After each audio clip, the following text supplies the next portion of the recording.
Hi guys. Wait, why is my chat not showing up? Hold on. Hello, chat? Are you too shy to show up?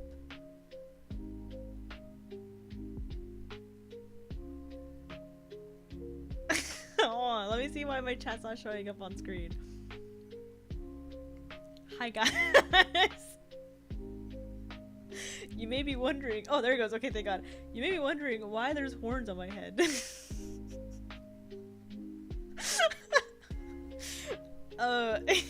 I can explain. Wait, let me real quick mute the game on my side because I can hear it, and it's not that it's loud, but it's like a little bit, and it's hard to focus. So, I don't know if you guys know anything about. I don't know if you guys know anything about homestuck or what I'm talking about. Hi.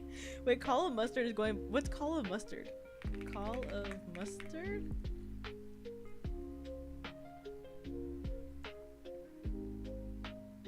What's that? All I see is Kendrick stuff.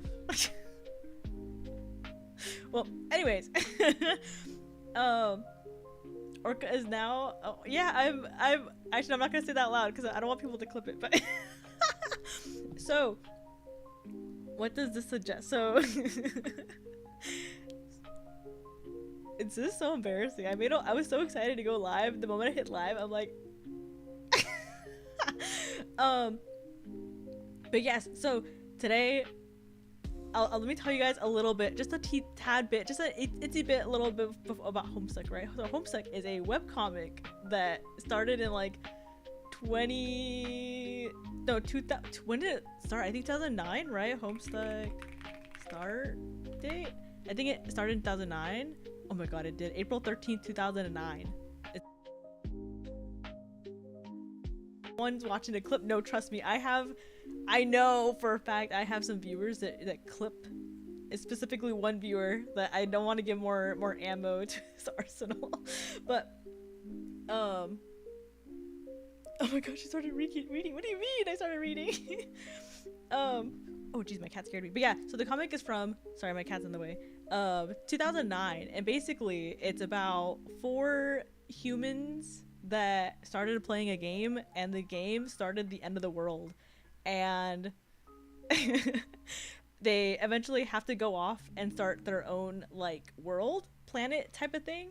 And on the flip side, on the other side of the universe, there's 12 other kids who are aliens also playing this game. Same thing happens to them, right? Where it's the end of the world, they have to like solve everything, fix everything, right? And their paths cross essentially. And I can't really say anything more than that because the story just gets really complicated from there. Like, I would love to tell you guys, but I can't. For the sake of time,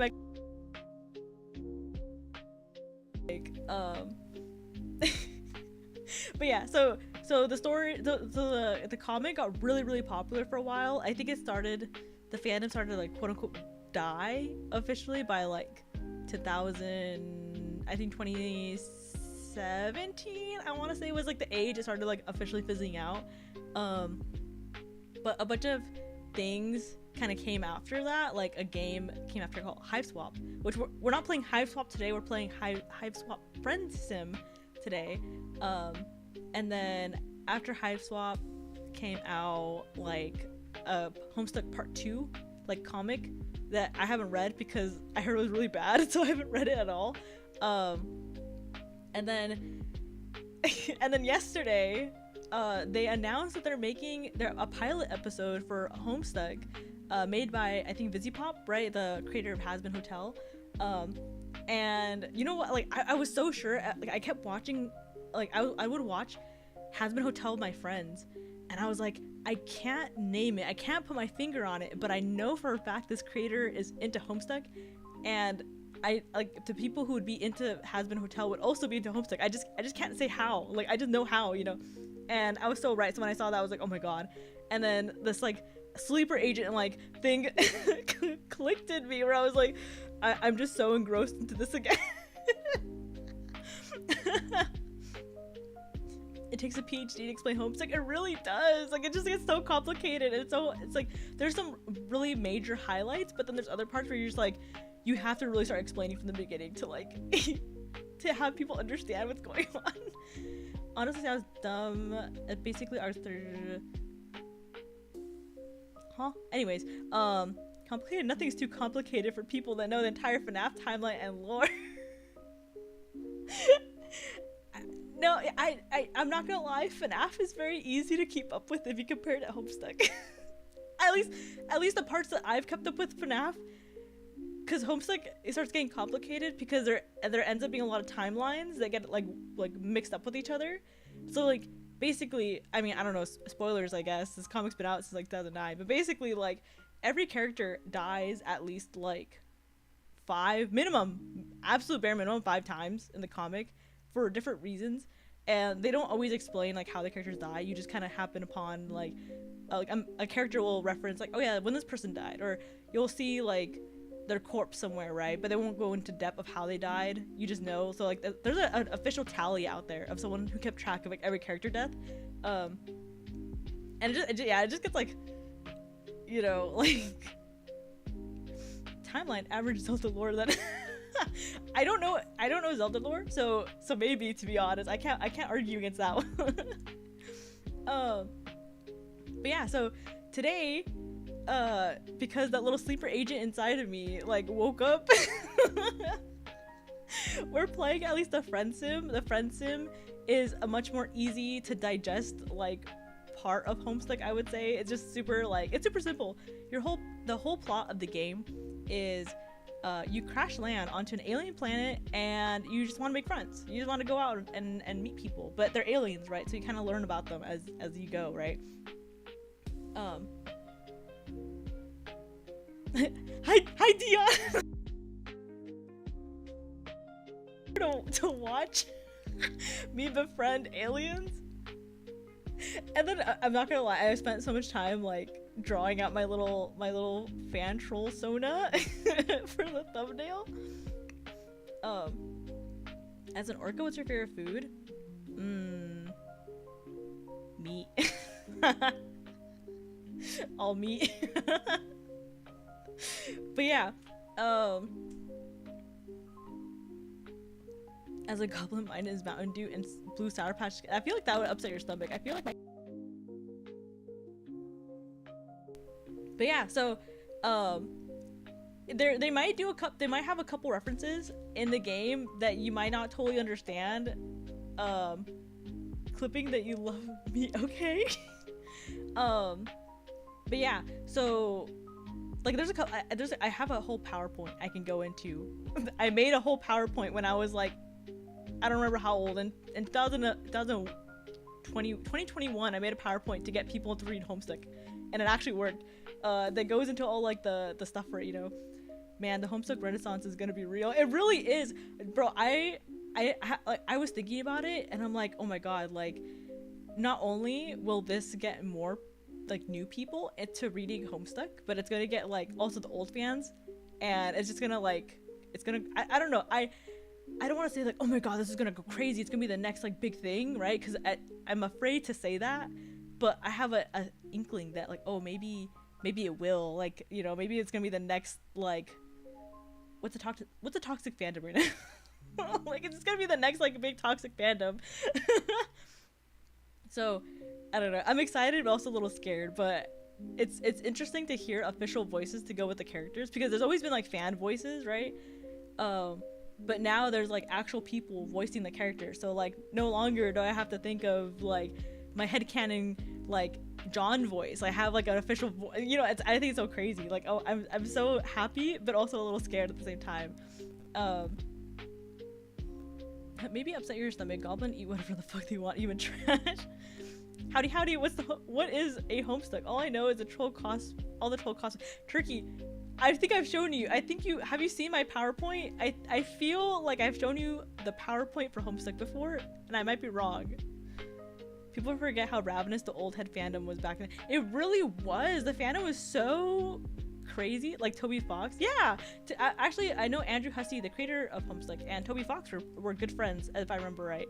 So that's why you can kind of like Homestuck is, I don't want to say it's the basis of so much modern media, but there's a lot of influence that people would be surprised that Homestuck has in some forms of modern media or modern like fandom type of things.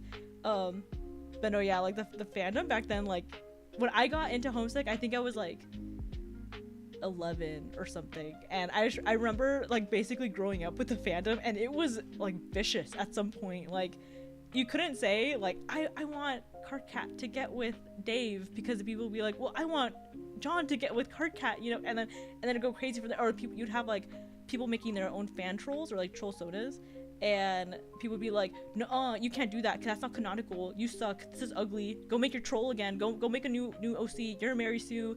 And then eventually got so bad where like, I know the creator of Homestuck, Andrew Hussey, he came out and he said, he came down like Jesus and was like, all troll sonas are canon, every Homestuck OC is canon. And then he descended, and like that was it. And so everyone was like, okay, well, cool, that solves that. Apparently Toby Fox voiced a character from what I heard. I don't remember there's official voices, but I know Toby Fox did work on Homestuck, and I don't remember what he did exactly. I don't know, because Homestuck has a lot of things. Like they have little video game parts, they have a lot of different artistic parts, they have like games, music, and stuff like that. So I wouldn't be surprised if like Toby Fox just kind of like dipped his fingers into any of those projects. Yeah, Toby did a lot of music. Yeah, I think he did a lot of the like the original music, right? I know right now James Roach is the composer for a lot of the songs, but if I remember right, like Toby Fox did a lot for Homestuck. The most you told me was Homestuck was your Undertale. Was my Undertale? And then I asked if this was more or less rampant than Undertale fandom. When you try to explain the quadrants to me, you never answered. Oh. I feel like it was at the same level. I want to say the craziness that Homestuck had is maybe at the same level as the peak Undertale like fandom had. Missed your college lecture on it, so I need a makeup test.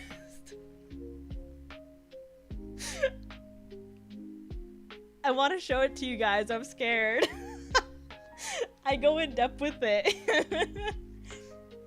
The only thing you guys need to know, I think in the Friendsim at least, is the blood system in Homestuck. So there's with the trolls, right? The aliens, the trolls are basically like little gray people that have like horns, and they're all the horns are like unique in their own way, right? And every person on this alien planet has one of 12 blood colors. So you can, so I think it's, let me see if I can remember all of them. You have rust. This is in the order, and the order is very, very important. So there's rust. Actually, no, I don't have the confidence to memorize. Hold on. Let me pull up the whole list name. Hemo spectrum. So they call it a hemo spectrum because hemo means like blood, right? And the spectrum is like the variety, right? So you have rust, bronze, gold, olive, jade, teal, cobalt, indigo, purple, violet, and fuchsia. So if you live on this planet, you're one of these blood types. And it also depending on like where depending on like what blood you are will depend on where you are in society. It's basically like a caste system, right? So I'll just start the game. We didn't order Yappuccino. That's kind of rude. Anyways, but yeah, so so with the blood color, right, you're basically on a caste system. So you're either like, so if you're at rust, you're the lowest of low, and you're probably gonna die because someone's gonna kill you because they like don't care about you. It's a very violent like society, right, type of thing. But then if you're like fuchsia, you're like literally royalty, right? Imagining John with Toby's voice, bro. Every time I think of Toby Fox's voice, I always think of that one clip where he goes, Toby Fox is speaking Japanese, and then he says something like, no, Undertale, no. Like, I forgot what he says, but he says something with a like he's speaking perfect Japanese, and then he just says like Undertale with like a very like American voice, and it's so funny trying to think of it. Sorry, Kiayama. No, it's okay. Just just be. I'm a little passionate right now. I usually go straight into games, but I'm really interested in this. I'm happy to share with you guys my interest.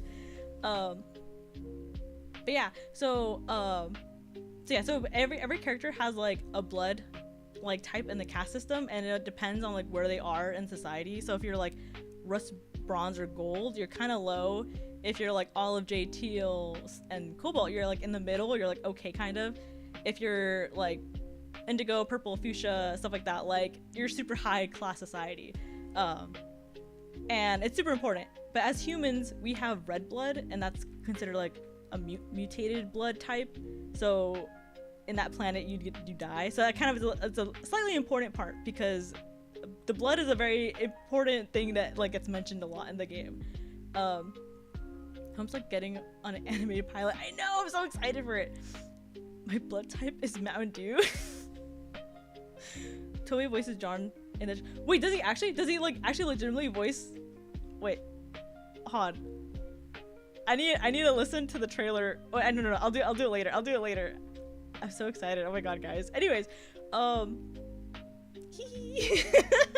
okay, let's get to the official game now. Let me switch over to the gaming screen, and then let me raise the volume back on my side, because I put it down earlier because it was, at least for me, it was not super loud, but it was like pretty loud.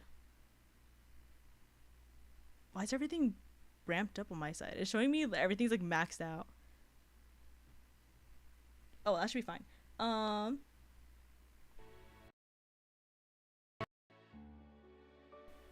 For a second, everything like the sound died on my side. That scared me.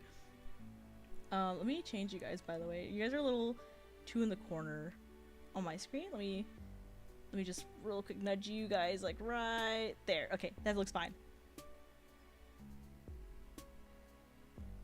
Okay, there we go. So yeah, this is the game. So you're just a little dude that crash lands into this planet. Or just watch the credits, baby. I'm not gonna lie, I didn't stick to watch the end of the credits of the trailer. So genuinely, Toby Fox voicing John, I'm like, really? I think that's so sick. Okay, so I bought some of the DLCs, and I forgot which volume I have. So I don't have all the volumes, but I have, I think, a good majority of them. Let's see. We can't hear the game at all. Oh, there's no sound right now.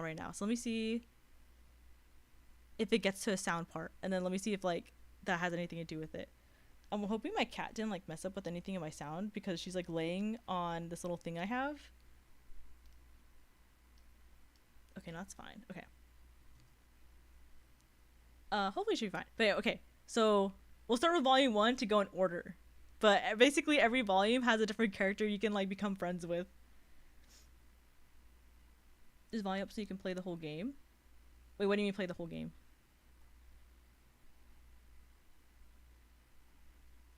Oh wait, is there music supposed to be playing? Hold on.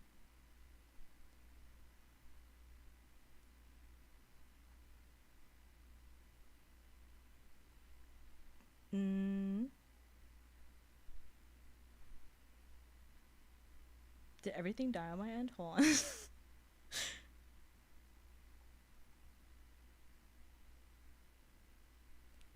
Let me play something else with sound really fast, real quick. Hold on, one second. Because I'm scared I actually did something on my end. It was working. Everything was fine just a second ago. But let me see. Let me just play something with sound. And hopefully I don't blow my ears off. Because on my side it's showing me everything's on full blast, so I'm scared. So let me make sure nothing's like actually full blast.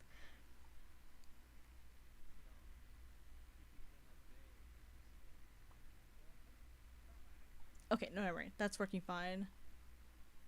And the OBS was picking that up technically.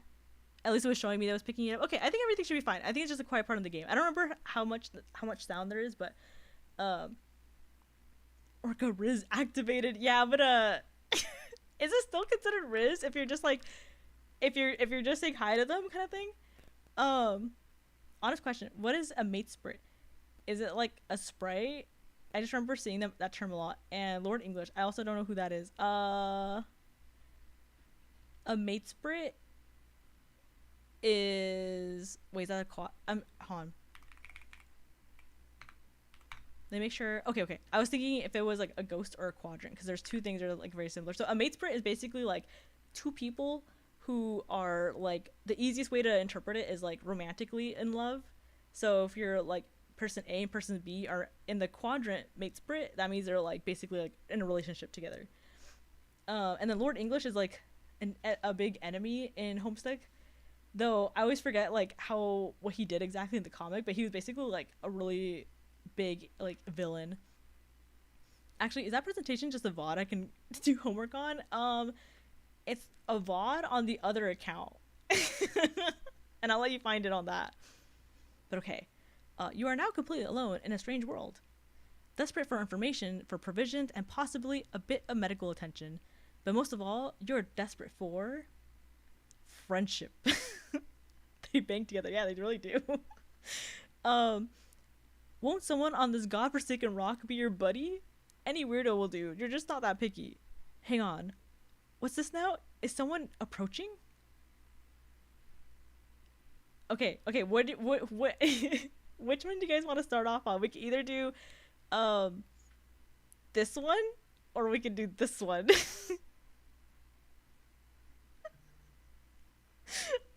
I'm kind of if you guys don't have an opinion, then I'll pick. But if there's one that you guys think is interesting, go ahead and let me know, and I'll click on it. But these are basically how the trolls in Homestuck look. All the aliens they look. They have these like intricate horns or gray, and then they have like a blood color. So like this one's a rust blood color, and this one's a cobalt, I think. Ladies first, we say. All right. Ladies first. I feel like there should be sound, but I don't hear sound on my side either for this game. Yes, someone is approaching. A very strange, gray-skinned alien clad in blue. Perhaps they will make for a good friend. Oh, there it is. Dear God. And just what are you supposed to be? Your stammering reply eventually conveys that you are a lost traveler who's hungry and probably in some need of medical treatment. You're also really lonely, but wouldn't mind making a new friend right about now. Damien, because oh, sorry, I repeat. But he's cute. I love Damien. He's so funny. Oh my.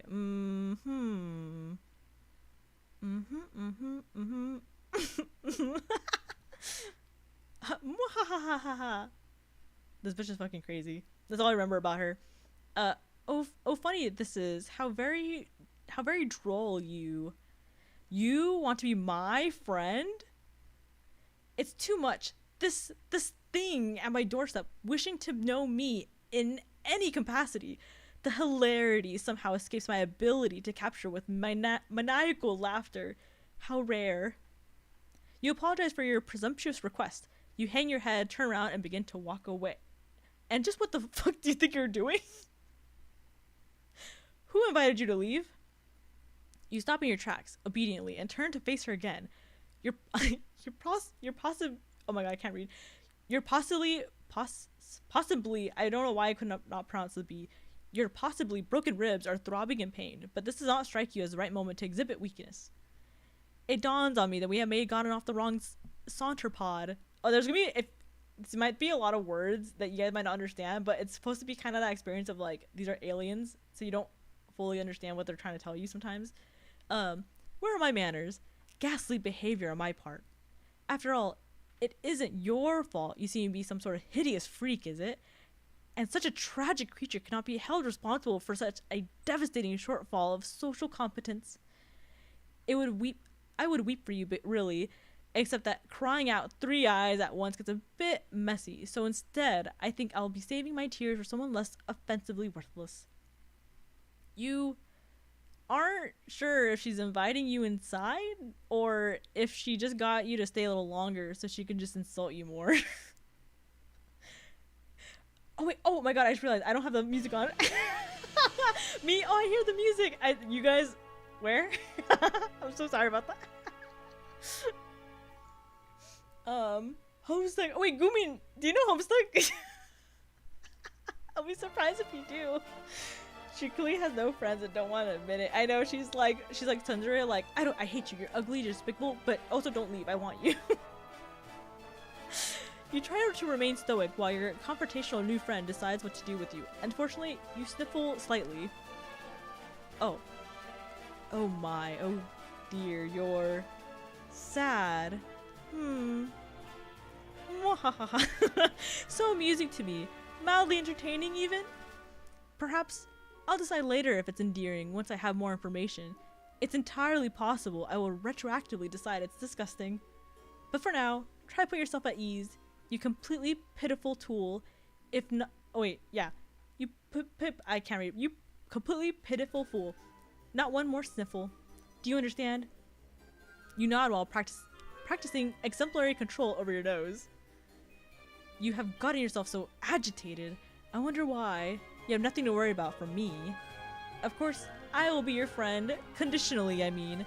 There is a chance that there's a chance the designation will be formalized if you behave in ways I'll approve of starting now.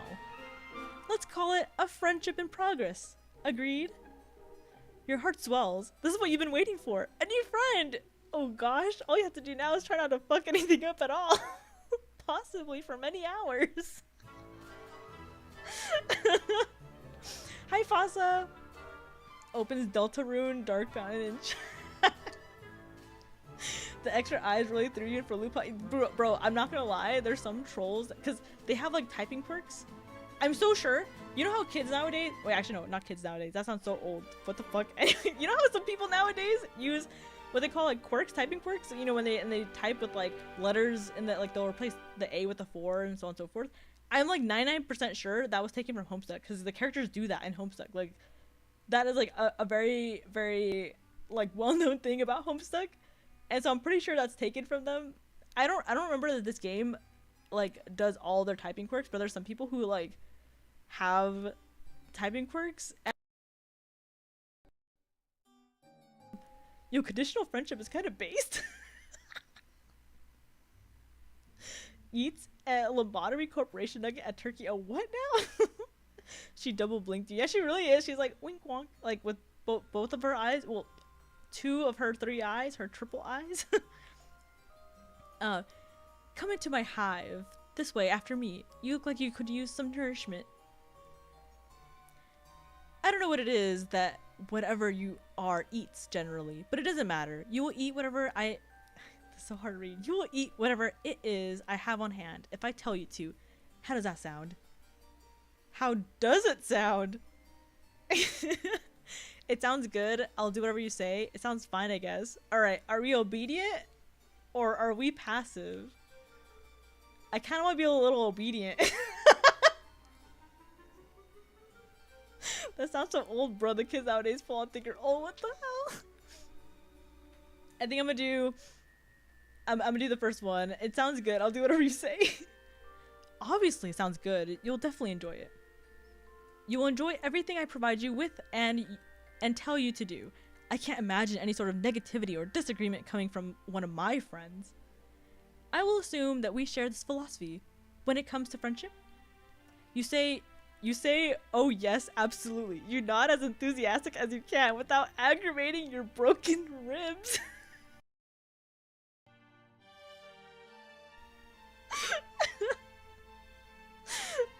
Wait. I don't know if you realize, but Homestuck is like 16.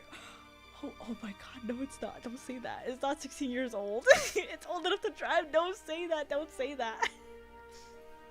Want to be a sub or be a Switch? A sub? Like a Subway sub? Like a 12-inch sub you can get from Subway? You consider having her thumbs up as well. Wait, you consider giving- oh! Sorry, you consider giving her a thumbs up as well until you realize one of your arms is probably broken too. You'll try to make sure she doesn't notice though. It would probably leave a bad impression.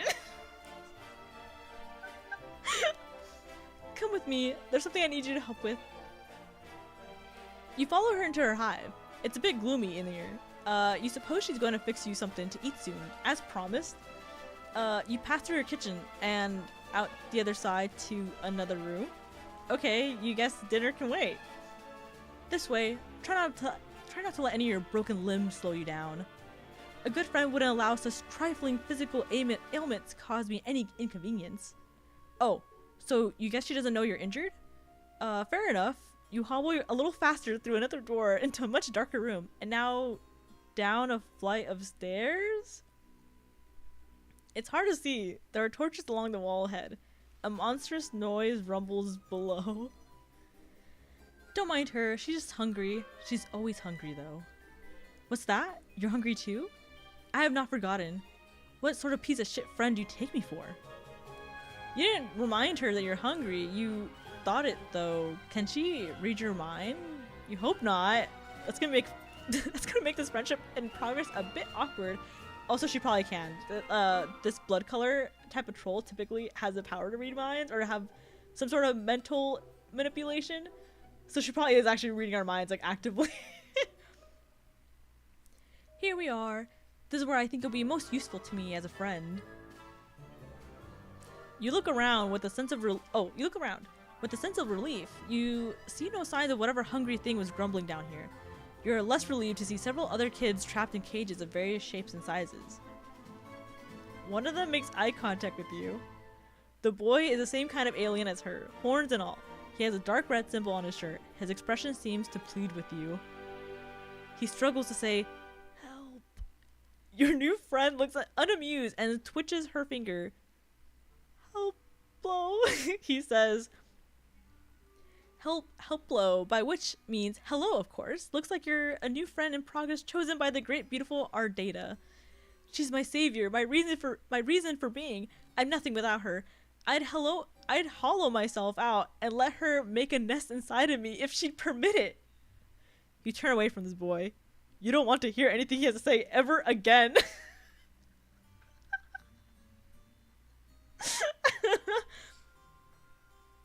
I don't think you need to pay for the lobotomy corporation. Oh, wait, sorry, Nugget. Nugget aside, did you say your blood caste ranks determine your superpower?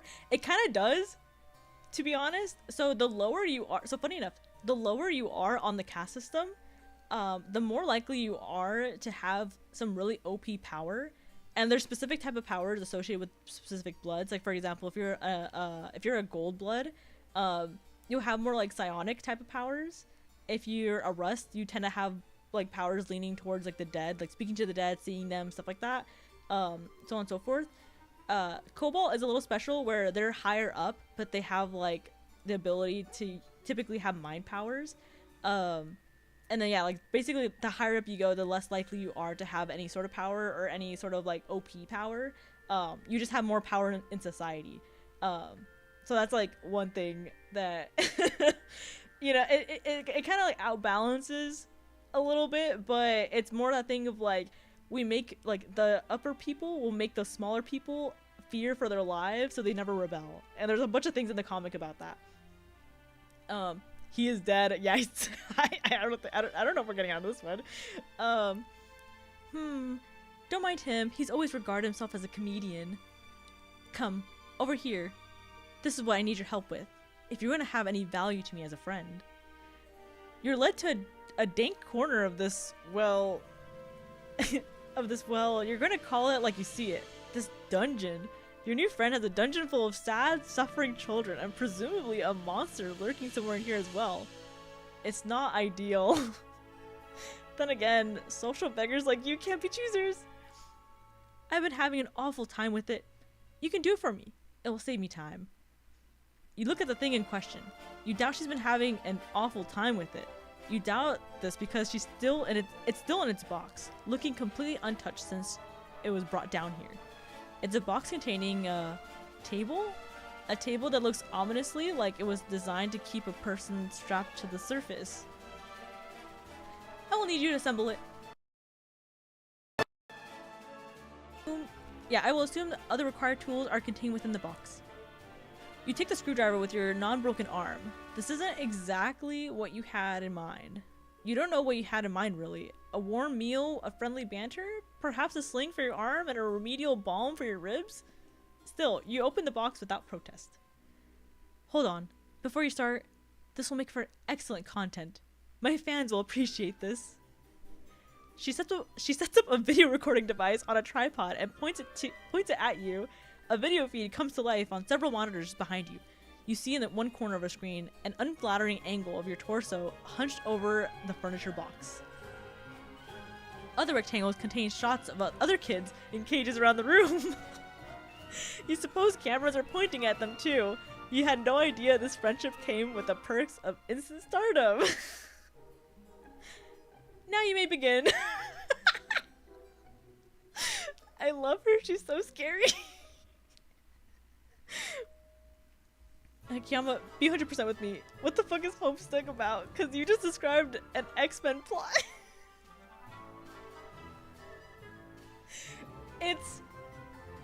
Homestuck is about... I described it a little bit in the beginning, but it's basically about 4 kids on Earth that accidentally start the end of the world, and they meet 12 other kids on this planet that also played a game that caused the end of the world, and their lives basically entwine after that. Like, their whole purpose of the game is to create a new world, and it does not get easy from like, it's not easy. So Friendsim is on the planet of the aliens, basically. So this is all on the aliens. Lots of humans have dungeons. Do they really? You should really bank on the dark web kick meta. Not gonna lie, on this planet, it's probably not even on the dark web. It's probably just on the regular internet. Like, they have a very violent cast, like, like, their caste system. Imagine this, like, if you were, if this girl decided to kill someone who's like a rust blood, basically, like, she would get away scot-free, like, no repercussions. People actually wouldn't even think twice about it. They'd just be like, oh, it happens, I guess. Like, it wouldn't be like, oh my god, can you believe she killed them? Or like, oh, maybe she has the money to like pay him off, like pay off police. Like, no. Like, the higher you are in the caste system, the more rights you have, and the lower you are, the less to nothing rights you have, basically, in life. So she's probably just streaming this on the regular internet for that. She's suddenly sitting in a comfortable looking chair facing you and holding a chalice, swishing around some vicious liquid it contains. You have all the parts spread out on the floor, organized according to their labels and instructions. You try to remember the last time you assembled something like this. You don't recall enjoying it. To be perfectly honest, this doesn't look like it'll be fun at all. She frowns conspicuously. Oh, how sad for you. I'm sorry. Is this activity not to your liking? You reassure her vigorously that no, it actually looks amazing. You love this shit like this. Like, it's what you were born for, you say as you whoosh the screwdriver around, demonstrating your plainly evident skill with the tool. Forget the thing you just thought. Complete arbitrary and wrong thoughts pop in your head all the time. It means nothing. You swear. Mm-hmm. Yes, I hear that a lot. Continue. You open the little bag full of screws. Jesus, there are like 50 screws this thing. Where could most of these screws possibly even go? Judging from the picture, the table doesn't really seem that complicated. You look at your screwdriver, then study the screws. Every single one requires an Allen wrench. Does this even come with an Allen wrench? The instructions seem to suggest it does. You look around, but don't see one. Did you open the bag too forcefully? Did the Allen wrench go bouncing off to the dark dungeon? Crevice nearby? Maybe you lost some of the screws too? Damn it. You begin to sweat and look around nervously. You check the underneath of the parts. No, it's under there. You grip the screwdriver a little tighter. You wonder what to do next. Alright. So we can either get the hell out of here, or just do your best assembling the table. This is what friends are for. Alright guys, what kind of friend are we? Actually, you know, this game is called... First of all, this game is called the Friendsim. You know, we have to play this game. Like, we have to be friends with people, right? There's no point in not being friends with them, right? Like, what? How dare we just, you know, not be friends with who the person we're trying to befriend is, you know? Is our data British? She might be, to be honest. The alien version of British people. Rust blood sounds derogatory when you say it, Lamau. I mean, it kind of is. in this fictional world, it kind of is. Seems like normal British behavior, so maybe solid 50-50 shot in my opinion. Let's see. Yeah, you know what? We're friends here. Actually, I think I can save. I don't think I've been saving. Empty slot. Okay. Because that way we can just go back to see the options, like the endings and stuff. Just do your best to assemble the table. This is what friends are for. You decide it would be best not to complain about the missing Allen wrench. Your friend would probably consider it a bad form. You'll just make do and twist in all the screws. Oh my god, all the screws by hand if you can. I best you can. Your broken arm isn't making it any easier. You favor the other and prop pieces into place precariously, leaning against each other while you nudge them into position with your legs so the screws align. Screws? Is that what I said? Screws? Screws align. It's really frustrating work. You're not gonna lie. As you're twisting in the first screw, the groove slips and the screw gets stuck, but you've already turned it too tight. Now it's hard to get out. You twist and reverse harder, but your fingers slip and the table pieces start to slide. They're gonna fall. You reach to catch them, but it's too late. The heavier piece tips over and slams you into the slams into the broken ribs on its way to the floor. It hits the floor with a bang. The screws pop out and goes bouncing 10 or 15 feet away, settling deep underneath a piece of dungeon furniture. God, you're probably gonna need to get that. Your heart, you hear a light chuckle. Good. Good. She takes another sip from her chalice and settles even more comfortably into her chair. Is she enjoying this? You think she's enjoying watching you struggle to put this stupid thing together. Maybe a little too much. Nevertheless, you continue. A friend is a friend, and you don't like to let your friends down. You've committed yourself to this project. You will get a new screw from under the bit later. Maybe when you need a final screw, you turn your attention back to the table pieces and try a different strategy. You place the biggest part, the table platform, flat on the floor. The legs should be pointing upwards if they were attached. You position one leg. I don't know why it's so hard. It's just about the table. I can't read this. You position one leg in the right spot in the alignment with the holes, sit on the table platform, and steady the leg on with your feet. You grab another screw and concentrate. She sounds so pleased. It's strange, you admit, for watching this sort of activity to make someone so happy. But you also have to admit taking a certain pride in it. It's wonderful, actually, to feel used, wanted, important even, if only somewhat maniacally. Menially? To create to a great new friend who has discovered a way for your talents to improve her life. Out of the corner of your eye, you notice one of the caged kids reaching out with his hands. He's concentrating. Then you notice the screw you lost slowly slide out from underneath its hiding place. Nice. Everyone's working like a team down here. Our data does not look does not look at the kid, but sneers a bit. She reaches down towards him, and he appears to have oh my god. And he appears to have trouble breathing. Oh wait, hold on. Let me reread that. Hold on. Our data does not look at the kid, but sneers a bit. She reaches towards him, and he appears to have trouble breathing. After a moment, you notice the screw slowly slide back under the thing. She releases him from his breathing problems, resumes her pleasant expression, and takes another sip from her chalice. Oh, she's so fucked up. You know, some people are into this. Like, some people would like love this chick. If societal standards are backwards here, would being a worse friend technically make you a better friend, or is that wrong? Well, it's not that societal standards are backwards. They're still normal. It's just that, like, basically, if you're different blood types, it's best to stay in your lane, type of thing. She's just fucked up. She's like this chick is just she's just a bitch. She's just crazy. She's a little sadistic. You know, she's not a good example of friendship on this planet, but she's just a bitch. You bite the table. She's enjoying watching you struggle almost too much. 99% sure there's a fetish for that. Yeah, I'm so sure she's like, you know, she might not be even streaming to like the regular web. She might be like streaming on like, I don't know, like an OnlyFans or something, you know what I mean? Like, what, like like some sort of sadistic thing or something, you know? You guess that was against the rules? You decide to make a note of it. Your friend runs a tight ship down here. We respect that. Okay. About an hour later, you have all 4 legs on, plus some other accoutrements attached. I can't read that word. You wrestle mightily with the thing to get it upright, using your only good arm. It seems she may have forgotten about the final missing screw. You doubt the table needs it. You decide you won't be bringing it up if she won't. You give it a test. It's pretty wobbly since you were only able to tighten the screws with your bare fingers, but again, she doesn't seem to mind.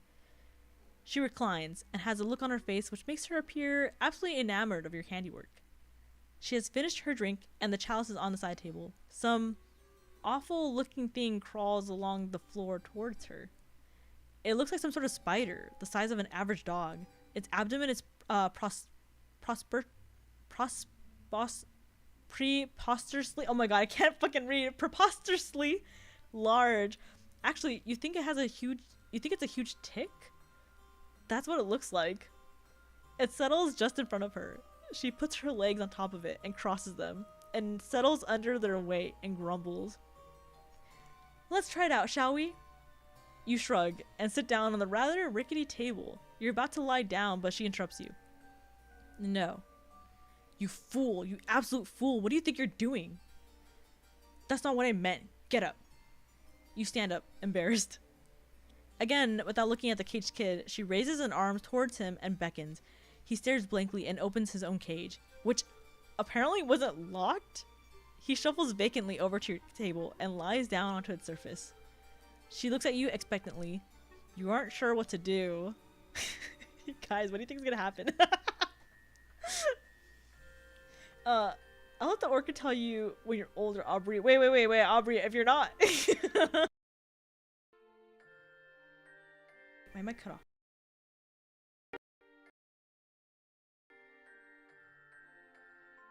My mic. Wait, okay, there we go. For a second, my mic just went dead quiet. I was like, But she looks at you expectantly. Ooh, I cannot fucking read. She looks at you expectantly. You aren't sure what to do. What? You didn't think I'd be playing oh my god, you didn't think I'd be playing table stickball in that thing, did you? You aren't sure what table stickball is. Oh, you really are pretty simple, aren't you? It's like a miniature version of arena stickball, played on a table. Got it? You don't, but you nod. Now, go to it. You shackle the kid's arms and legs to the table. That seems to be the right thing to do since the thing comes fitted with shackles. She gets up and lifts her huge tick-like pet. It makes for grumpy noises. She plops the enormous thing right down to the kid's chest. He appears rendered unable to protest. The tick bites the boy's neck and begins to feed. She smiles and pats his swelling abdomen. Dark, rust-colored blood dribbles from the place where it has attached the boy's neck. Moments go by while she looks gratified by the process, proud almost. Then she looks at you expectantly. Well, you don't know what she means. The final screw. Aren't you gonna retrieve it and screw it into wherever it needs to go? The job isn't done. I don't need the company of many. Oh yeah, I don't keep the company of many individuals who leave things unfinished, you know. Of course, what were you thinking? You should have just known your friend wouldn't let that go unnoticed. Actually, you feel kind of like an idiot for thinking it would. You stoop very low to the ground, on your knees, placing your cheek above the floor. You peer under the large edifice. It's dark in there, and it goes way back. Lots of room for that darn little screw to roll. You take a few pitiful swipes with your good arm, but come up empty. It must be further back. You think you can see it? Yeah, that must be it. Just a little further. You have an idea. A tool would be helpful. Guess a screwdriver will come in handy after all. Wait, how does she know? Your new friend must be very wise. You think you're liking her more every minute. We have the survival, like, instincts of, like, a worm. You grab the screwdriver and feel around with it. Yes, you got it, you think. You carefully scrape it closer to yourself and then pick it up. You then go back to the table and find one remaining hole you left unscrewed. You slide it under the table as a mechanic would with a car. There it is. The table is creaking and wobbling a bit now. The tick really is getting into his dinner, it seems. All the loose screws in the table have added up. Oh my god, I can't read. All the loose screws in the table have added up to a lot of give and leeway in the overall stability of the furnishing. Maybe the final screw will help. Our data has returned to the setup with monitors. She's adjusting some of the settings to the feed, controlling the zoom of the camera, and typing some remarks into the chat window. This is very good material today. It's not often I can provide content for this caliber to my subscribers. Go on, complete your project. This will be very good. You still think it's weird that she likes watching you put the furniture together so much, but you're not one to judge friends. Sounds like a great way to lose friends, honestly. Are we making a table where we're being set up to make a table basically for torture and death? You screw in the final screw, but the stresses on the table are causing the holes to be misaligned. This won't be easy. The huge tick shifts its grotesque body above you, causing the table to creak loudly. You nervously slide halfway out from under the table to check it out. Then a loud pop. The sound of the scraping metal, 6 or 7 screws shot out of the desk like rivets in a sinking submarine. What a piece of shit this thing is, you think a little too late. You really needed that Allen wrench. All 4 legs splay dramatically out from underneath all at once, like a baby deer on ice. The table platform comes crushing down on your lower torso, breaking your pelvis. Jesus Christ. You bellow in pain and flail to pull yourself out. Is that me? Wait, you forget you're still holding onto the screwdriver. In your desperate flailing, you plunge the screwdriver into the flat abdomen of the tick. Oh, that's a tick, which begins gushing rust blood with great force, spraying your entire upper body and face. Oh my god, that's on my face. The beast starts thrashing wildly and screaming. You can't see your new friend due to the blood in your eyes, but you can't imagine she's thrilled about what's going on here. Your annihilated pelvis is in perfect agony. You have to get your miserable torso out from under this shitty table. You have an idea. With your broken arm, you start slapping the big ass of With your broken arm, you start slapping the big ass of the screaming tick while yelling, "Yeehaw!" You clutch the screwdriver handle with your other hand hard. What the fuck? Have we gotten a reason for the cages? Are we just gonna trust our friend? I think we're just gonna trust them, you know? How fragile is your body, bro? Need to drink your milk.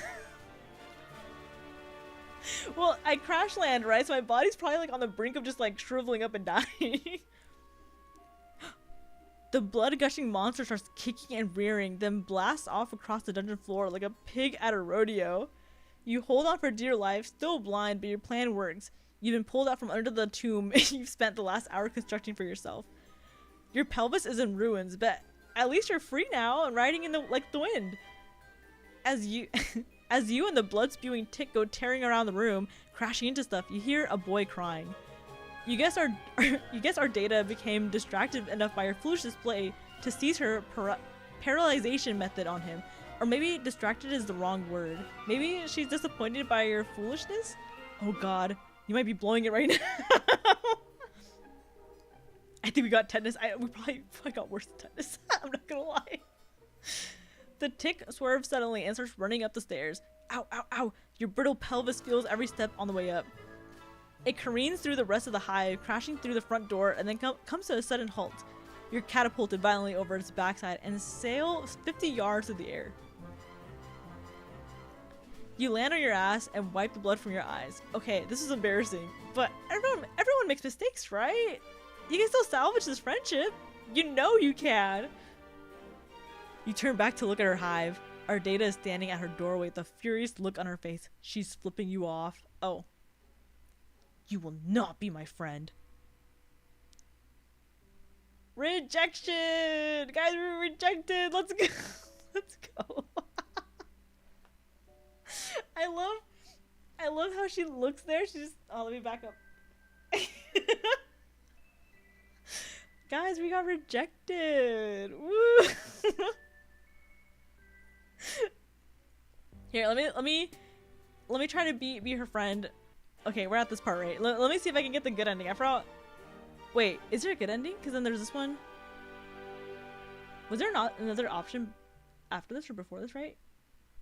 I don't know if I saved at another point. Can you walk with a broken pelvis? It's not like your legs, but it's where your joints. I don't think you can. If you can, I think you're just gonna like. I think you're in like pure pain at that point, right? Oof, that's rough, buddy. It's okay. It's okay. We're gonna try this again. I forgot if there's another option after this. I think I just forgot to save it, so I'm gonna go with this option. The get the hell out of here. Let's see how that goes for us. If I had a nickel for every time I saw Kiayama get rejected in some shape or form in a video game, I could pay off my car. What the hell? I rarely ever get rejected. You know, I get most, you know, if I am interested in someone, you know, there's a high chance I will get them. You know, I can't name any examples right now, you know, but eventually I'll think of one. And you know, I don't get rejected, you know, just because in every game I play I either get rejected or my wife dies or my love interest dies or the person I like is fictional. You know, it doesn't mean I don't get, you know, I have Riz, you know, I can. Anyways, get the hell out of here. First, you clear your head and try to think innocent thoughts. Fluffy fluffy clouds in the sky, ironing some clothes, a winning touchdown passed from the sports. Ardata's long black hair spilling over her cloak. Wait. These are not innocent thoughts. Shut it down. Shut it down. There's no time for thinking. You have to act. You hurl the screwdriver at her and run. She calmly lifts a hand towards one of the kids in the cages. The kid tenses up and lifts a hand in the direction of the screwdriver. The screwdriver freezes midair and right in front of our Data's head. You run up the stairs. She twitches a finger. The caged kid does a full body spasm, and then the screwdriver goes sailing towards you. It stabs deep into your leg and you buckle over, tumbling back down the stairs. Oh my god. Wait. Wait, broken pelvis or my girlfriend turning into the moon? Life isn't fair. I have Riz. Okay, where's Karna's different. Karna's different. He's gonna come home one day. He is for sure, for a fact. A matter of fact, he's gonna come home one day. I know it for a fact. I feel it in my bones. Or the person I like is fictional. Oof, real sad. God damn, Jay like really went for the throat. He really did. He's gonna come home. I know it. Anyways, You're a crumpled heap at the bottom of the stairs, bleeding, and you think your arm is broken in 2 places now. That didn't seem very friendly to me. Luckily for you, I'm very determined to make our relationship work. Even ones with people who flee simple furniture assembly projects. She stands over you. You attempt to pull the screwdriver out of your leg, but your entire body locks up. You can't move. She holds an outstretched hand just above you. You shouldn't try to move yet. And you certainly shouldn't try to pull that screwdriver. You'll get blood everywhere. To my 3 little eyes, under the present conditions, it seems to me that only one of us should attempt walking up the stairs. You feel relieved. Perhaps she has some alien means of levitating you up the stairs? Wait, no. Your body's tensing up again. It's moving without your permission. You get to your feet without taking the screwdriver out. Wow, that hurts. What is she making you... Wait. What? She can't be... Wait, are we gonna kiss? Is she gonna kiss me? Just a little kiss. Use both of your arms and all of your strength and pick her up entirely. The pain from your arm is excruciating. Arms with broken bones are not meant for heavy lifting. The additional weight on your wounded leg isn't great either. You hold her as a groom would hold a bride. She wraps her arms around your neck to hang onto you in what strikes you as an overly familiar manner. She looks directly into your eyes and grins. Oh my gosh, she's gonna kiss me. We're gonna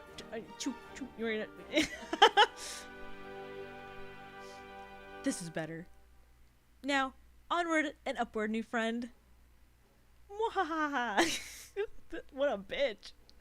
Your legs begin to operate without your consent. They wobble and struggle under the weight. The wound throbs. You lumber back up the long flight of stairs, carrying her all the way. You take her back into the kitchen and set her down in a chair seated at the table. You didn't think I'd forget about dinner time, did you? Let's put your unfriendly behavior behind us. It's good thing for you that I'm benevolent enough to overlook disgusting acts of betrayal. You may have noticed I keep several friends in my hive who I have similarly forgiven.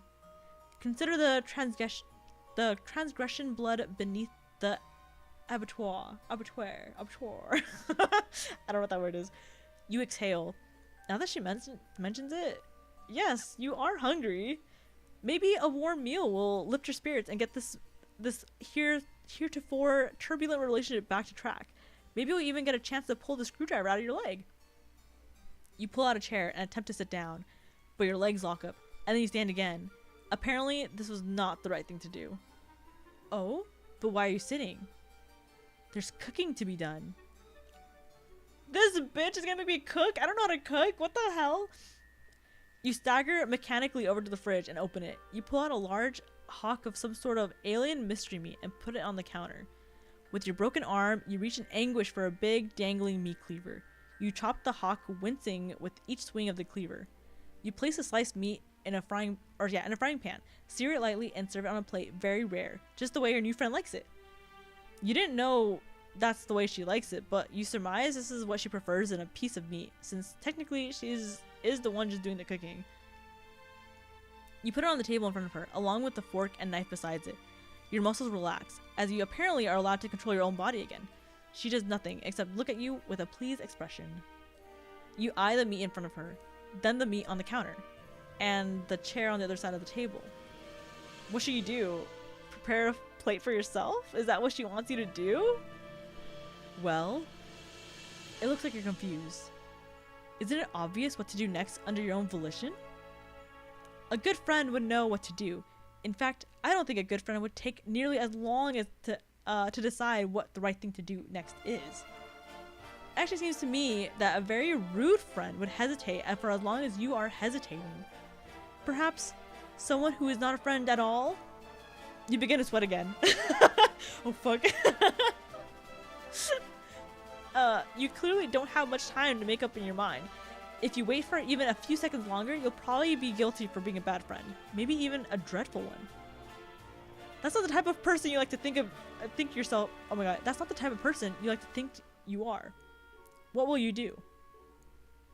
Feed her. Wait, I'm gonna save here just to be safe. Let's feed her. Yeah, right? Like just little. Wait, why does she want me to feed her? She has arms. She could do it. I feel in my bones. Mate, one of your bones are broken or breaks easier than a Yeti in the Safari. I don't trust your bones are worth of shit. Kiayama hyped for a smooch only to get friend zone. Lol, sounds about right. No, we're gonna kiss later. I swear. I promise.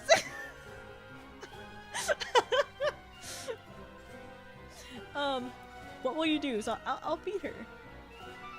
This feels like the only obvious thing to do. She's looking up at you quite expectantly. Reach for the fork with your good arm. You go for the knife with your other. Ow. You can't do it. The arm is much less serviceable when the muscles are not being forced via psychic override to disregard the pain response. Nevertheless, she looks at you patiently and smiles. That's nice of her. You think not to be mad about it. You feel like you're going closer to your new friend by the minute. You put the fork down and pick the knife up with your good arm. You cut the meat into several pieces with a careful sawing motion. You put the knife down and pick up the fork, and she stabs a piece. Oh, sorry, and stab a piece. I can't read. You put it close to her mouth, and she seems pleased. Very good. Nice technique. Well-sized morsels, too. She chews the meat with excellent form. She has very good table manners, you think. When she finishes the pieces,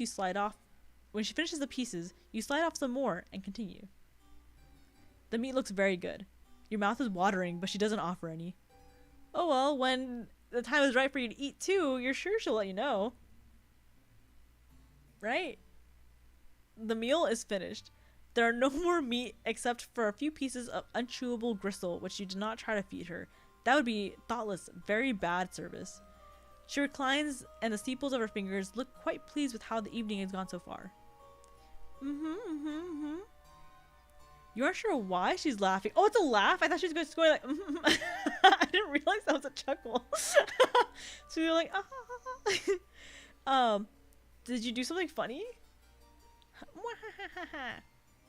Oh my, haha. What a fool. You point at yourself, wondering if she's referring to you. You don't know what you've done that was foolish. If so, you're also still not sure if what she finds so amusing. Ha ha ha ha ha. Oh my god, this bitch is laughing at me. Ha ha. Ha. What the fuck? She pauses her laughter for a minute or two, then slowly begins to frown. A faint blue tear rolls down her neck from the bottom eye. The truth is, I don't even know why I'm laughing. This isn't very funny, what's happening here.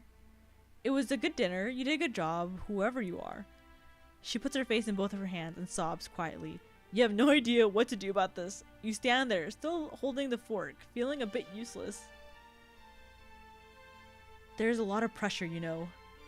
Being so respected and admired for high status in this world. I didn't ask for this. To be so superior to so many. Much is expected of you.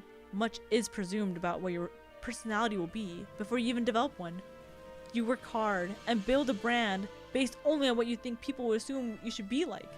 Sometimes I wonder, am I even that good at being sinister? Could I be more sinister if I tried harder? Maybe this is not my true calling after all. You begin to offer words of sympathy. This all seems heartbreaking to you. Your poor new friend! But your jaw muscles contract and your mouth shuts involuntarily. You guess it's not your turn to speak yet? Okay, that works for you. You like to be a good listener to your friends. But what would happen if I changed my brand? If I stopped being so sinister online? My friends and followers will deride and reject me. And my superiors will eat me alive. If I show weakness, if I scale back my bloodthirsty content, will I incur some scorn of a wise-ass clown with 100 million subscribers? Will I be in charge in a- oh wait, sorry. Will I be in a cage someday, listening to a fucking fool honk his horns for likes? No, I must persist. How lonely it is to know this is all I can do until the day I leave this planet. I have no material or sensory comforts left for me here. Until I can get on a ship and fly away, pain is my only solace. Your hand holding the fork grips it tighter. You're horrified to realize what is in the process of doing. What she's in the process of doing? You bring it down hard. Wait. You bring it down hard on her hand, which is placed flat on the table. She doesn't flinch or react in any way. What the hell? 3 trails of cerulean blood flow from the tines where they pierced her skin. What the hell? That wasn't friendly, you think? But then, you weren't the one who did it, were you? You're so confused. My subscribers are not real friends. They adore me only for my sinister content. The show I provide with my wicked, infectious laughter. I get jealous from them sometimes because they get to watch my content. It must be thrilling, I think. But maybe I'm just jealous of them because they get to be people who aren't me? This is fucking deep. I know. I apologize if you cannot relate. She pulls a fork out of her hand and lays it gently on a plate of gristle you didn't feed her. The people downstairs in their cages aren't my friends either. They act like they act like they're my friends though, and sometimes I even believe it. But they don't really want to be friends with me. Nobody does. The only person who's ever really wanted to be my friend, whoever tried to be, is you? You clear your throat and point to yourself innocently. I keep imagining that one guy like pointing to himself being like That's it. I've decided. You've passed the test. You'll become my friend. Officially. As such, I think a reward is in order. You're overjoyed. Your heart starts racing. You can't believe it. A new real friend. But you don't have much time to enjoy this achievement. Your body is doing something again.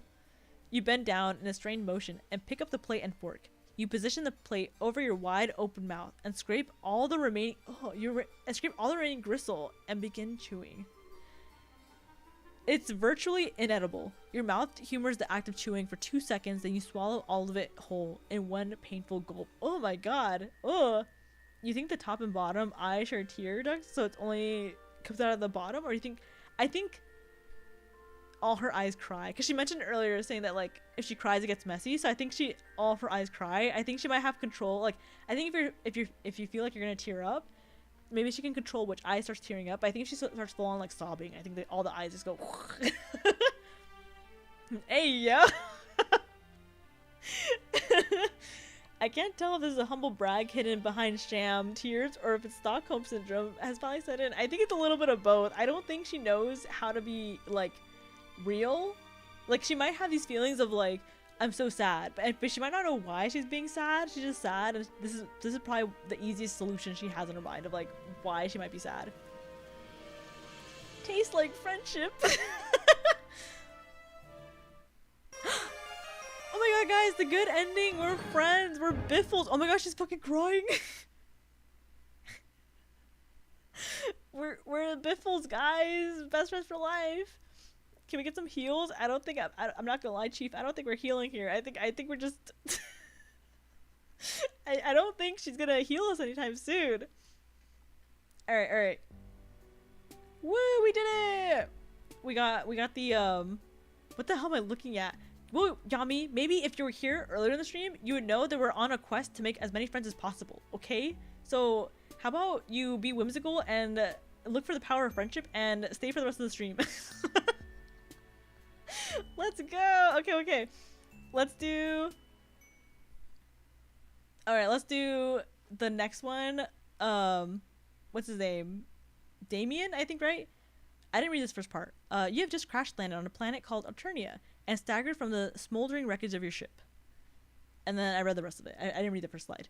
I'm looking for friendship. Still no smooch. Kiayama forever alone. No, I swear. I was streaming, jerk. Okay, well... watch the rest of the stream. Okay, so we just did our data. Now let's do Damien or Diamond. I can't say his first name. His last name Shikali, right? I don't know.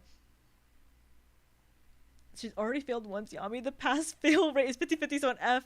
Maybe I don't want, cause you're mean. I'm not mean. I'm so nice. Tell him, chat. Tell him I'm nice. Please tell him I'm nice. I swear I'm nice. I swear. Okay. Yes, someone's approaching. A strange gray-skinned alien with a cozy-looking vest. Perhaps they'll make for a good friend. Oh my god, it is all their typing quirks. What's up? Oof. Should I do a voice for him? Hang on.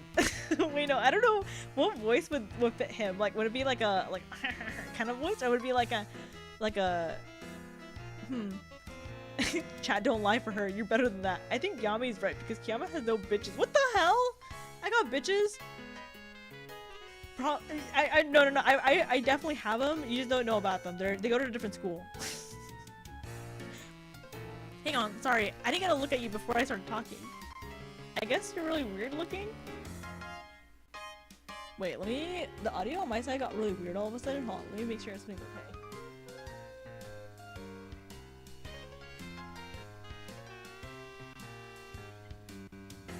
Okay, is the audio for you guys okay? I wanna make sure, because on my side it's a little funky. It sounds a little crunchy.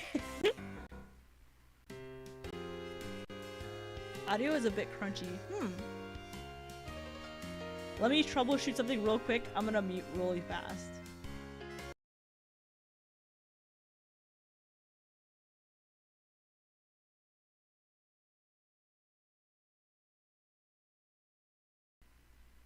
Oh wait, it got fixed?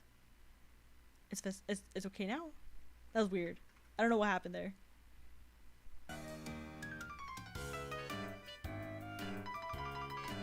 Okay, sounds a little better now. Okay, hopefully it's not crunchy anymore. Hopefully, I don't know what that was. Anyways, okay. I guess you're really weird looking. Kind of uncomfortable at this. Your stammering reply eventually conveys that you are a lost traveler who's hungry and probably in some need of medical treatment. You're also really lonely. Wouldn't mind making a new friend right about now. Hungry, huh? I see what your game is. You aren't quite sure what he's talking about. Then your eyes drift towards the obvious target, the exquisite looking hot dog he's holding. It looks really, really good. Your mouth starts watering noticeably. Aw, no. I knew it. You're just like all the rest. Your agenda is to have me relinquish my delicacy. Well, forget it. I've been tricked out of 2 other oblong meat products this week already. I know you probably think I'm an easy mark due to my blood color, but I still have some dignity at least. You don't know anything about his blood color, or why that would matter in this conversation about his hot dog. You're hungry, sure, but you didn't mean to cast a threatening gaze at his meal. All you really want to do is make a new buddy so you don't feel quite so alone in this strange new world. I see. You just want a friend, and not my sweet meal. Sorry, I get a little paranoid when I walk around with such a delicacy in public. You can't be too careful. Folks tend to get that greedy look in their eyes around my warm sausage. Jesus Christ. These are odd ways to express the things he's saying, you think, but it would be rude to point that out. Probably best to change the subject. Get this blossoming friendship moving in the right direction. Alright, let me save here. Ask if he lives nearby. Ask if you can have a bite of his amazing hot dog. Looks amazing. We're not gonna do that. We're trying to befriend everyone here, okay? Wait, literally talked about how the only bitches you have are fictional. Also showing my age, but this voice is totally Double D from Edit. Really? I don't know. I feel like Double D's voice is too like nice. I think, or not nice, but like too friendly. Damn. Okay. Alright, let's do. Ask if he lives nearby. Let's dox him. Yeah. Or I used to. I mean, my place was bombed by drones a while ago. Now I don't have a hive, but I'm making it work out here. Foraging for tasty things when I can. I've gotten pretty good at it. Talking people into giving me meat products, I mean. You quickly feel a sense of pity for your new friend. You thought you had you thought you had it rough, crash landing here, hungry and friendless, and come to think of it, feels like your arm's broken? Your ribs too, maybe? But enough self-pity. You think about making a great new friend. You ask your friend if there's anything you can do to improve his life. Oh, wait. Are we friends now? Like, is that official? Man, I don't know. Why don't we slow it down a bit? See how things go. I'm not saying it's out of the question. I just think I should take some time to see if you're actually friendship material. Someone I trust, you know. Not just another looky-loo gunning for my delicacy. Oh, damn. You got out over your skis again. Of course he's right. This is totally reasonable. You feel sure you can do what it takes to win him over. You make a mental note to avoid looking at or mentioning his hot dog, since it seems to be such a sensitive topic. You do everything in your power to avert your gaze from the hot dog. You are aggressively not looking at it, in fact. You don't think hot dog thoughts. Don't think hot dog thoughts. It's working. You aren't thinking about hot dogs at all. It's like he isn't even holding one, and no one ever even brought up the fact that hot dogs exist. He seems to notice on some primal level your current non-hot dog mindset. He smiles. You pay closer attention to the boy's face. It's a nice smile he has, actually. Very kind, disarming. A few freckles here and there, a mop of messy hair draping over his eyes. What a nice friend this would be to have, you think. He's kind of adorable, really, if you disregard the prickly attitude about his hot dog. Okay, wait a minute. You don't want to start thinking thoughts are too friendly. You should dial this down a little. Stick to the basics. You just want a cool new friend, nothing more. You should try to spark up some non-meat related conversation soon, before things get awkward. You wonder about his house. It got bombed? Yeah, you know. A routine drone passed through my hood. A little bomb, a little culling. That's how it goes around here. I was a lucky one. My Lucis, not so much. He's a goner. Oh, he's crying! Oh, for reference, a Lucis is basically their equivalent of parents. So, real quick, the trolls on this planet, they don't have a mom and dad, they have a guardian. They don't ever get to meet their parents. They don't know the concept of parents. They just have a guardian, and the Lucis is their guardian. You don't know what a Lucis is, but you can deduce it was someone important to him, who probably died in the bombing. Rather than overwhelm him with annoying questions about his culture, you decided the right play is to show some sympathy. Thanks. I miss him. Sometimes I think I enjoy savory bun delights as a way of covering up the pain. They're so good, though it's hard to stop. Also, I favored the juicy meats before he died anyways.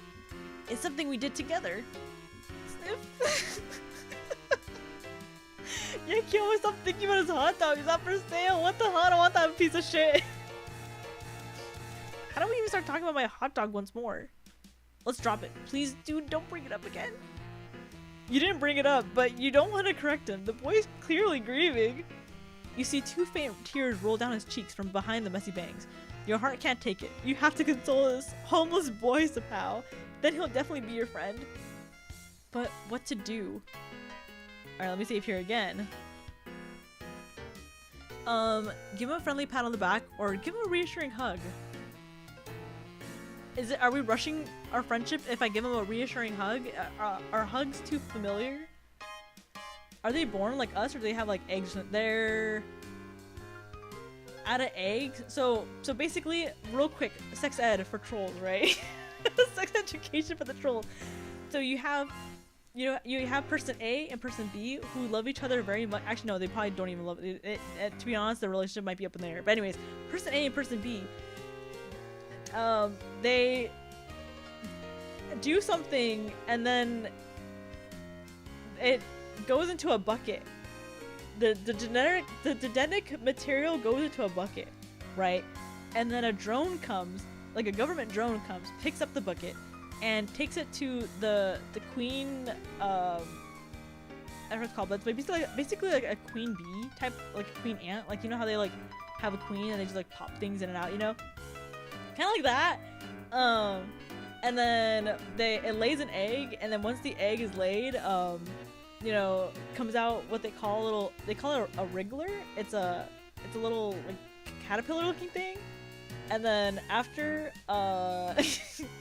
they have to go through a lot of trials to see if they're strong enough to live, and if they die, then they just weren't strong enough. But if they're strong, then they get to go in society.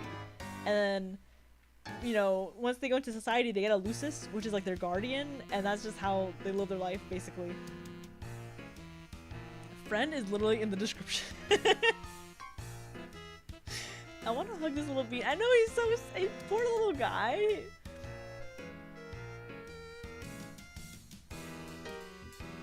I'll give him a friendly pat on the back, because that's friendly, right? You keep it simple. A pat on the back and a couple times, everything's going to be okay. Since you're his new friend, or at least working towards earning that status, he has a new ally to help him with whatever comes his way. He wipes his tear and appears to get himself back together. Your friendly gesture worked. Yay! Oh my god, we did it! Really quick sex ed for trolls. Is this gonna be on final? Because this whole process sounds like a crime scene. This is very important. It's very important. Trust me. You're right. I shouldn't let the past get me down. In a way, I'm free. I'm off the grid. They probably think I died. I keep forgetting how I do his voice. I'm sorry if his voice is inconsistent. No need to worry about my knocks. Wait, no need to worry about knocks on my door because I don't have a door anymore.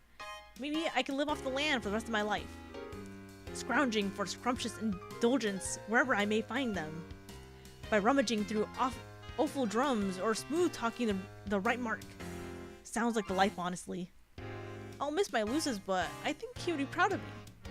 If I can make it without him, if I can survive on my own, I know he would be proud. Maybe I don't even need to leave the planet. Maybe I can avoid taking the ordeal altogether. I can't test who you can't find. If I play my cards right, I can probably live to the ripe old age on this planet without getting caught. I like hiding in alleys and sewers, scraping together just enough succulent proteins to keep myself going.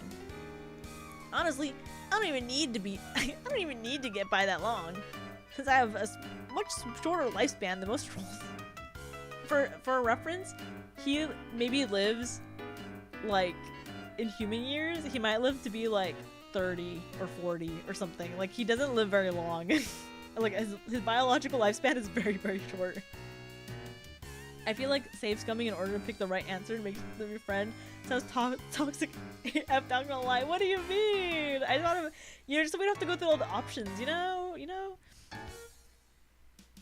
So I think I might just be able to make this work. You look confused at the last remark, but again, you don't want to be impolite. He holds up his hand as if to tell you not to bother. I can tell you're not from here. It's okay. Rust Bloods don't live a long time.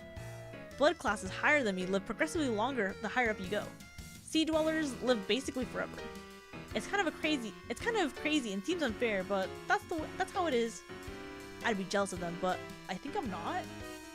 I'm almost grateful I don't have very long to make in this world. I don't know what I'd do if I had longer. I'm happy to settle in this nice short ride, keep a low profile, take some good meat along the way. Nothing wrong with that life if you ask me. You understand. It seems like a tragic story, but if your friend has made peace with his destiny, you might as well too. You offer a sympathetic shrug and continue your impressive streak of consecutive seconds not looking at his hot dog at all. He smiles again. He seems to be relaxing, gripping the dog a little less tightly. That's good. You know, you're good at listening. Not many people understand me at all. A lot of people find my overly possessive attitude towards meaty delights to be strange and off-putting. I've heard this more than once and lost some friends that way. Oh, there are some past personal dramas I do not want to think about, let me tell you. But you're different. Maybe you put me at ease because it's obvious you're even lower than me? No offense, but you are. Drones would vaporize your hornless Drones would vaporize a hornless goof like you and no questions asked. Oh, sorry, didn't mean to scare you. You laugh it off. You're not scared, you say. You've survived worse. You pat your broken ribs and wince. You clutch at your sore ribs with a broken arm and wince even harder because of that. Oh man. Looks like that arm's hurt, huh? I guess it's broken. Let's see what we can do about that. Here, hold us a second. He's letting me hold it. Oh my god, guys. He hands you his hot dog without hesitation. Oh wow. He wants you to hold it? This is such a remarkable gesture of trust. You're overwhelmed. You gingerly take the hot dog with your good arm, being very careful. You hold the hot dog from beneath your fingertips as if it's a priceless, delicate treasure. He takes off his vest and puts it on the ground. Then he takes off his shirt. You avert your eyes for a moment, then realize that's silly. Nothing particularly indecent about this, you suppose. If he's comfortable, then so are you. Oh my god, he's shirtless. Then he puts his vest back on, takes the hot dog back from you, and hands you the shirt. Here, make a sling out of it. That should help. He's right, it does help. Your broken arm is a lot more comfortable and secure. The shirt smells like meat too. You can't tell if you think that's a bonus or if it's weird. Eat it quick! It's like that scene of the guy who goes into Monster House. Like, and he goes, you know, like the... You know the movie I'm talking about? Like the movie Monster House, and they go to the guy for help. And he's like walking away, but then he runs back, eats the food, and runs away. You decide it's a bonus. This is your new friend. He loves me, and so do you. It's your greatest common interest, in fact. Nice. You know, I think we made a pretty good team. I don't know if I'm ready to officially call you my friend yet, but maybe I'm getting close. You're pushing all the right buttons, man. Just being someone who listens and understands. You have no idea how much that means to me. You're so happy to hear this. It makes your heart sing. Well, if you're keeping it totally real, some of these things he's saying are just a little strange. Like, maybe this boy hasn't really socialized properly, but by his looseness, you guess? You think that might be his dad, but again, you don't dare ask. Not when the positive feelings are flowing like this. Might kill the mood. He gets a little closer and swoops his hand through his thick black bangs. For the briefest moment, you catch a glimpse of one of his eyes. Regarding you fondly, your heart beats a little faster. He puts your hand on your shoulder. You're starting to wonder if all he's interested in is friendship? You hope that's all he wants. You don't think you're ready for anything more than that. You're desperate for friendship, or really companionship of any sort. But that's moving pretty fast for you. You're too nervous to make your feelings clear on all of this. If he goes any further, you're not sure if you'll have the will to protest. Listen, dude. This gorgeous meat product we both admire. I'm thinking, maybe we share it? I think that sounds good, actually. Oh my, yes, that sounds wonderful. You're so hungry, and you're beside yourself with the gratitude that Diamond, is that how you say his name right? Is willing to share with you something so precious to him. It really means a lot. Here, I have an idea. Oh my god, guys, we're gonna kiss. We're gonna He brings his face close to yours. He holds the hot dog between your faces, with both ends of the dog pointing to his mouth and yours. You're not sure what he wants you to do? You can't find the breath to ask. It seems like he wants you to... I'm gonna save here real quick. Eat the hot dog with him, Lady and the Tramp style. Oh my god, guys. We're gonna kiss. Eat it quick. Damn, you lost the chance, you coward. I'm about to eat it right now.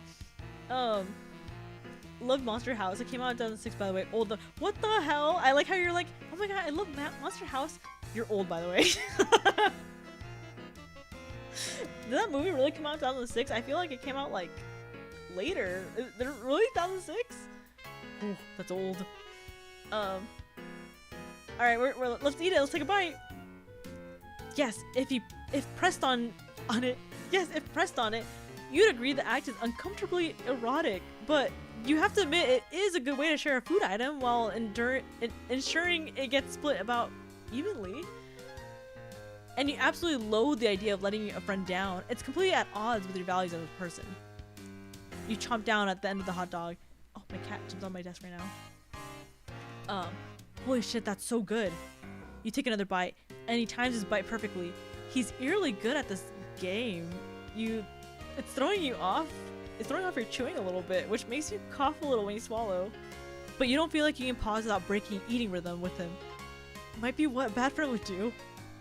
You keep going without really quite swallowing as you go. You get closer to his face, which is creating an imminent situation imminent situation which you aren't sure how you're going to handle.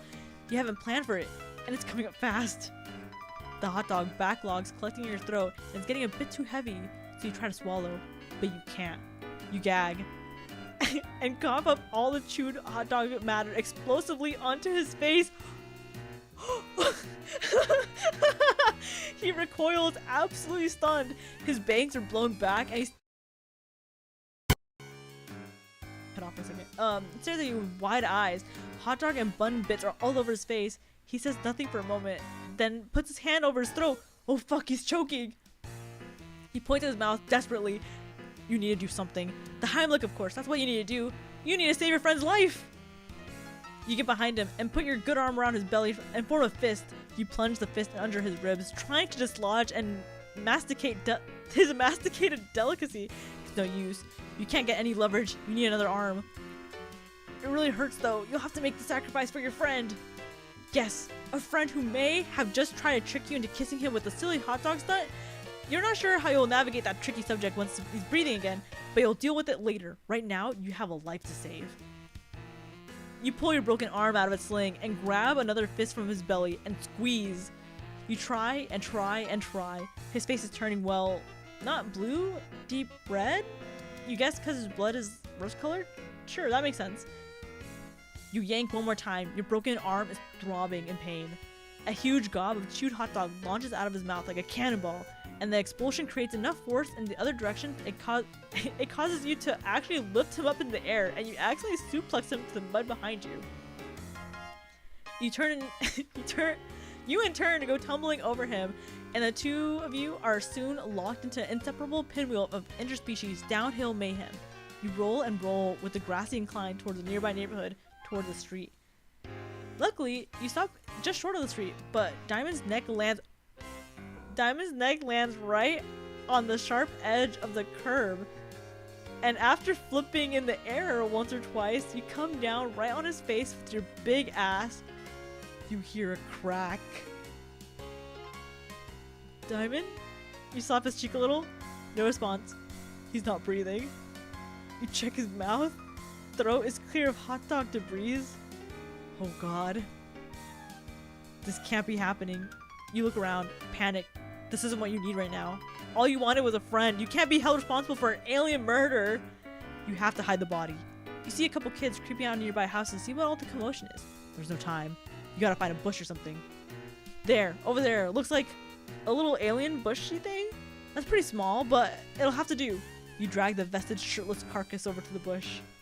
You dump the body in the bush, and it's really not convincing. It looks like a dead kid was unceremoniously dropped onto the small bush in a poor attempt to conceal a murder. You gotta come up with a better. Wait a minute. Someone is standing behind you. Hello, stranger. Don't worry about this little mess you've made. I'll take care of it for you. You killed him! Guys, we fucking killed him. He's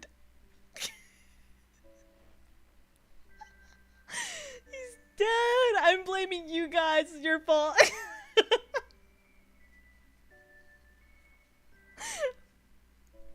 What the hell? I could use pretty much all this bit for slander. Just a heads up. What the hell? How did we get here? I don't know.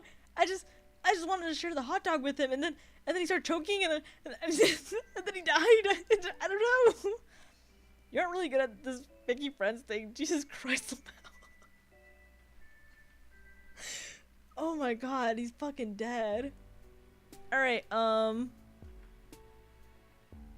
where's the last? Okay, let's go here.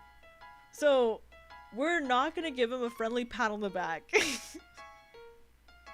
Remind me to be careful around Kiayama. No, I swear. I'll. You guys are safe with me. I swear. I promise. All right, we're gonna give him a reassuring hug. No hot dog eating around Kiayama. What? You open your arms and approach him without a posture. Oh, you approach him with a posture of great compassion. You furrow your brows upwardly a bit, as if to say, I know how hard it is. In advance, he leans backwards a little, as if caught off guard by your sympathy. Maybe you're coming off too strong? But you know there's no turning back now. You don't just want to throw the brakes on an imminent heartfelt hug like this. You embrace him awkwardly, and it goes well for a moment until you realize your arm is broken, and it seizes up reflexively in pain. It jostles the hot dog in his hand and bobbles it. You both gasp. You try to detach from the hug so you can catch the dog, but it's already on its way to the ground. In your attempt to save it, you stagger backwards and slip. The hot dog gets smushed under your big dumb ass. The moment it makes contact with the ground, Diamond lets out a shriek. No! Aww. Dude, my dog! You scramble up to get in. You scramble up to get in time, hoping you're not as owned as it looks. But you look at your feet. Oh my god! But your feet keep slipping, and your butt keeps grinding the hot dog into the mud.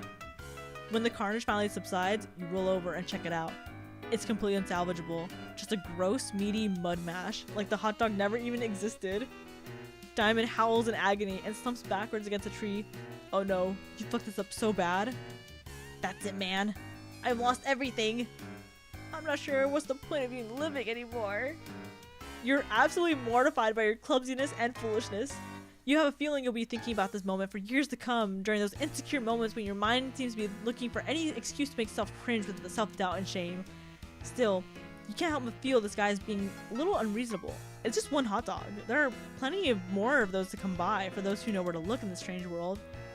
He himself said he makes a habit of enjoying these, so they can't be all that uncommon.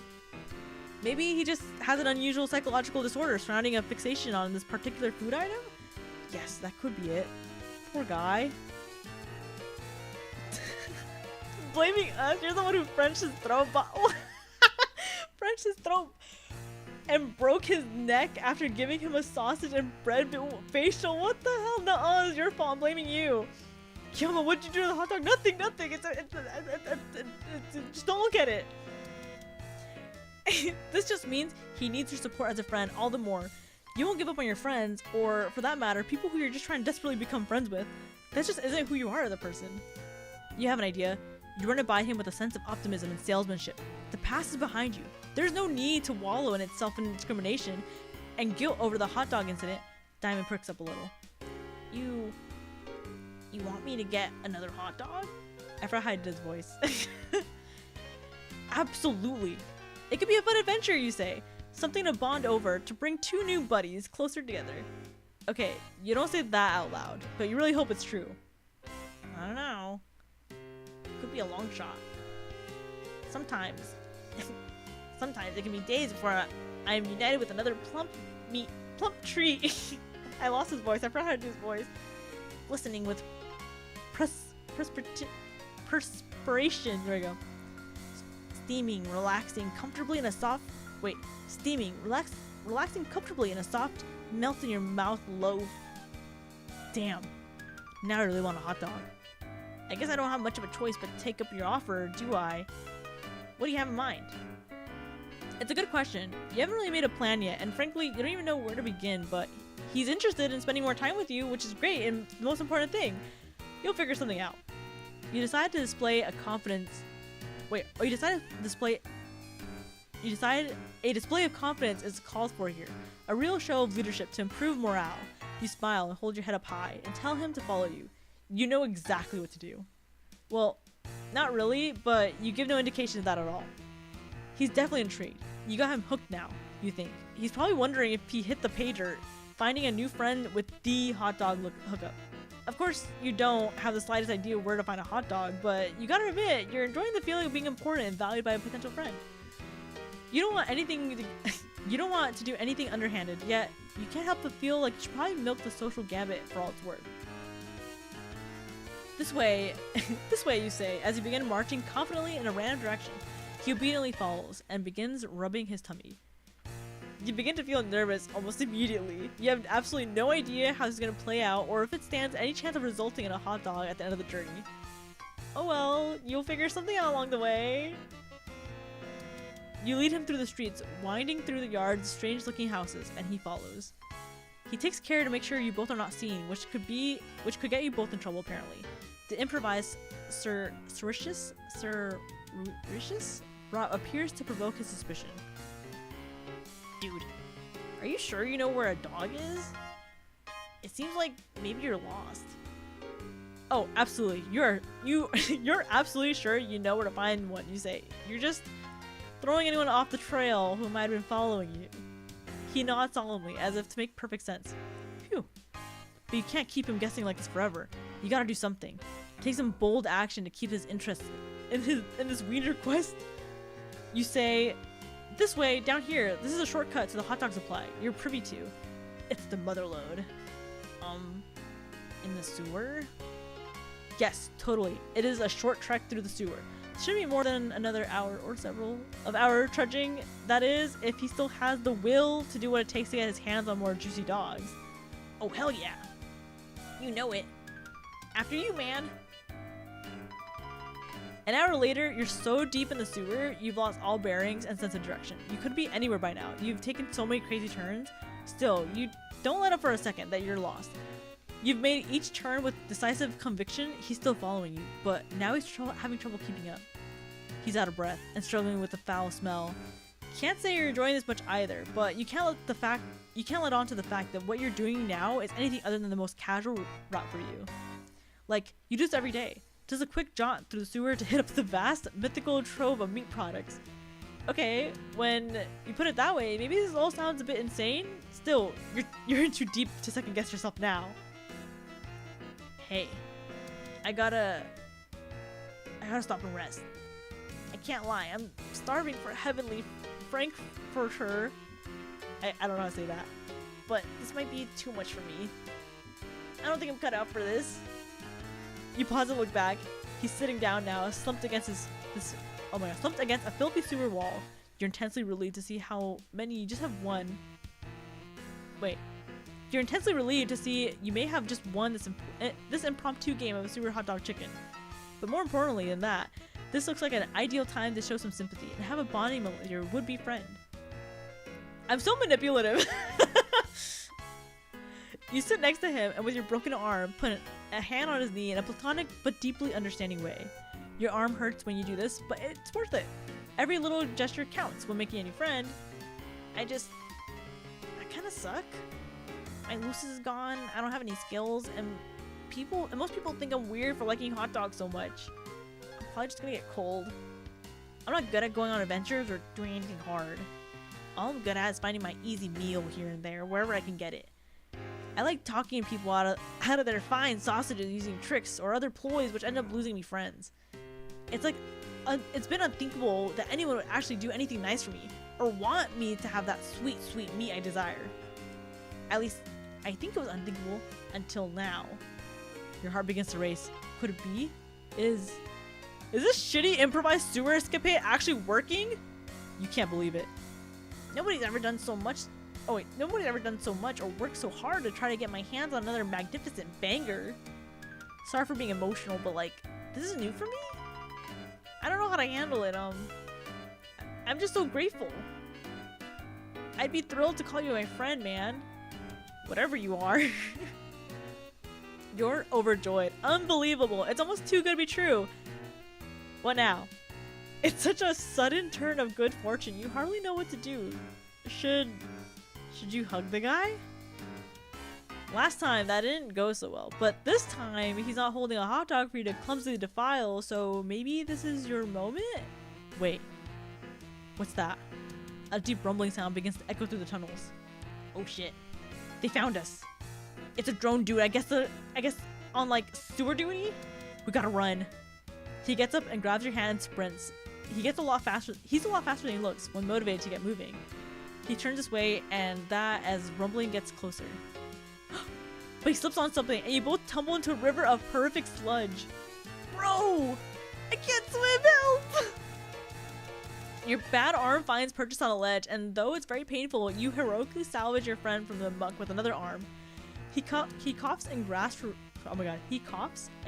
for breath. You find a nearby ladder and shove him upwards until he starts climbing on his own. You follow him. You burst through a lid on the floor, and you both get flopped out of the hole, drenched in filth, smelling horrible and completely exhausted. But at least you're safe, you think.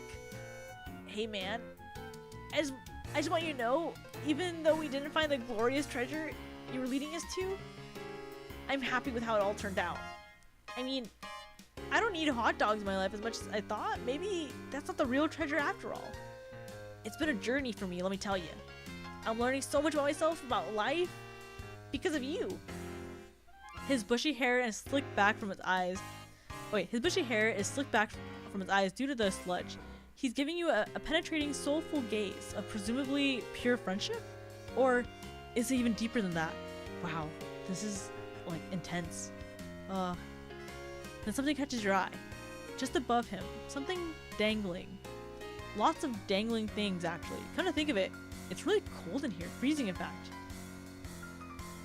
You finally realize, holy shit, you're in a weird alien meat locker. You're absolutely surrounded by dangling meat products, including many sausages. Thousands of them. You begin to sob. Your sobbing soon turns unrestrained wailing of raw catharsis. He joins you, and the tears flow freely from you both. You embrace each other, and you let it all out. Suddenly, it hits you. Both of you. This is by far the happiest day in your life. Oh my god, guys, we have it! We did it! We have it! Let's go! We did it, guys! Under your big dumbass, canonically thick and dumbass bricks, still no bitches. What the hell? Yo, is Kiayama gaslighting his homeless orphan child? No. I would never. What are you talking about? What do you mean? What? Dude, your gaslighting worked. See, I'm just that good at making friends that, you know, like, I could just lead them on this, like, random escapade for, like, hours on end and you know, end up being, like, the best person in their lives, you know? Like, that's just how I am, you know? I'm just such an amazing friend, you know? Like, ignore the time I killed that one guy, you know? Just totally ignore that. Like, I'm such an amazing person. Oh my god. Oh my god, I have a drink. I forgot I had the drink and I've been neglecting it for this whole time. Hold on. Can't hear my straw? It's a glass straw. Wait, ASMR, hold on.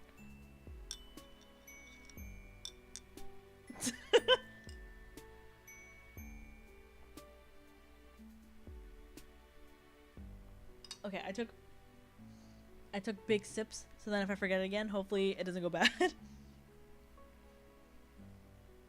Okay, we'll do one more, or not one more, but like one more pack, and then we'll go from like, and then I'll probably save the rest for later.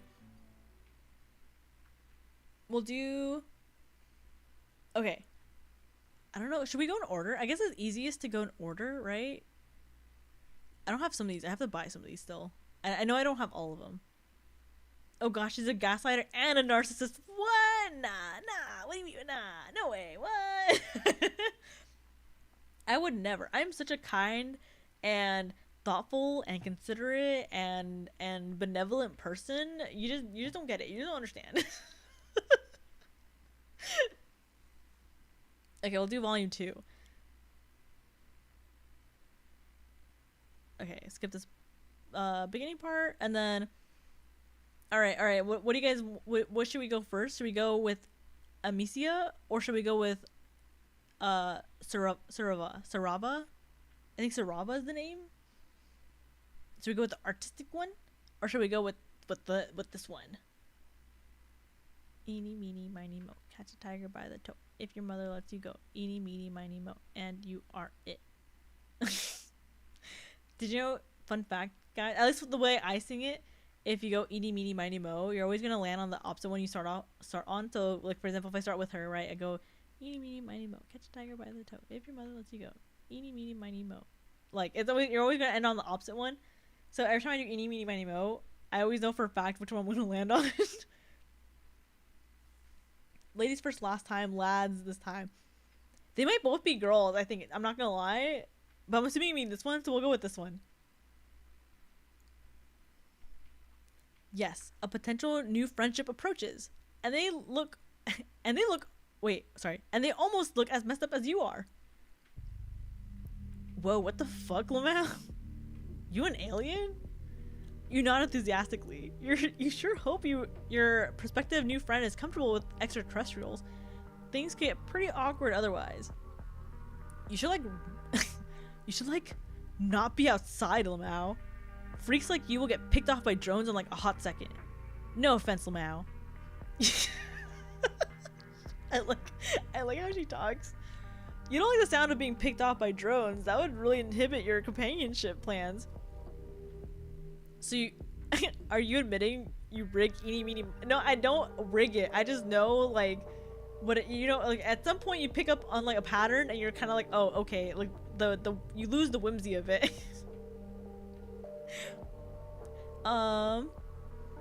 You hastily explain to the strange one-eyed troll that you crash land on this planet and are in desperate search of friendship. Your plight seems to move them. Well, shit. If you really don't have anywhere to be, I promised myself I wouldn't do anything risky, but what the hell, Lamau? Come with me. Name's Sarava, by the way. Or BTW. You follow Sarava down a twisting stretch of road. Wow, this is going great already. You bet you'll have a new friend in no time. Alright, here's my hive. You can hide out here for now. I've got loads of followers who are pretty into aliens. They might get a kick out of this, Lamau. You look around Sarava's hive in awe. They sure seem to have a batshit crazy taste in home decor. Checking out my aesthetic. I worked pretty hard on putting this place together. I'm gonna try to give her like a valley girl accent. This is what she kind of reminds me of. It's all about the looks and it's all about the look and the BG when you're streaming, Lamau. You don't want my fans to think I live in a fucking dump and spend most of my days depressed and crying, Lamau. Girl, are you okay? You like Moisture Wave? What the fuck? Yeah. So let me stretch real quick. So you do the eeny meeny miny equivalent to counting cards, basically. For shame, no honor. Oh, I don't know if I can. Here, let me try to move my keyboard. Oh, this is like sleeping on it. There we go. What the fuck is a Moisture Wave? Yeah, oh my god, yeah, I'm gonna go with what the fuck is Moisture Wave, because if it's the same as like, what's the other one? What's the other popular one? Whatever wave, like, I'm not a big fan of it. 6 out of 10 pop. Oh, did you hear it? Wait, hold on. Wait, hold on. I'm gonna mute the game real quick. Let me try to do my neck real fast.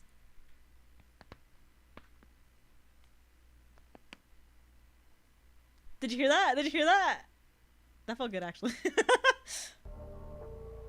Okay, what the fuck is a moisture wave? Seriously? If you don't even know what moisture wave is, like, wait, moisture wave I like. Can't really see why you want to be friends with me, Lamau. Cause TBH, I don't even know how to explain it to you. You just have to like get it. Sarava considers you for a long moment. Actually, yeah. This isn't gonna work out.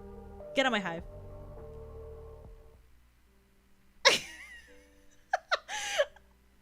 What the hell? You just threw me out.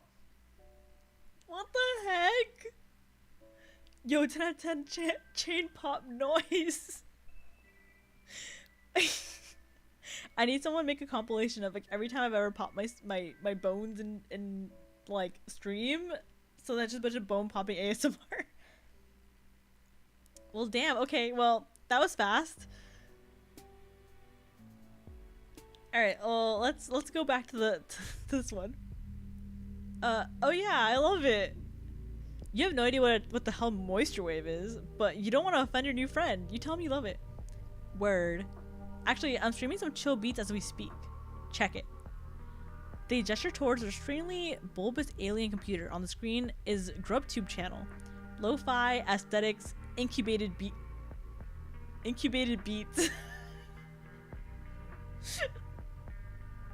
Gotta get that Sonic. Good, great, outstanding, amazing sound effect for every time you have a good pop.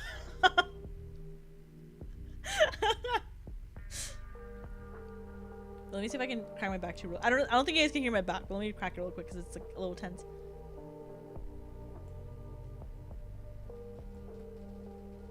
Okay, I don't think you guys heard that, but it felt really nice. Wow, they sure have a lot of subscribers. You asked them if they drew that very nice anime girl they're using as splash art. Oh my god, I just realized, that's the girl? Wait, can I zoom in on that? I don't think I can zoom in on that. That's the chill beats girl. Oh my god. Nah, I tripped off some like Eastern Alternian movie and recolored it to look like me. Fucking nailed it, Lamau. You nod vigorously. This is very impressive. Yeah, I'm kind of a big fucking deal online. I built up my own streaming empire. Worked my ass off, Lamau.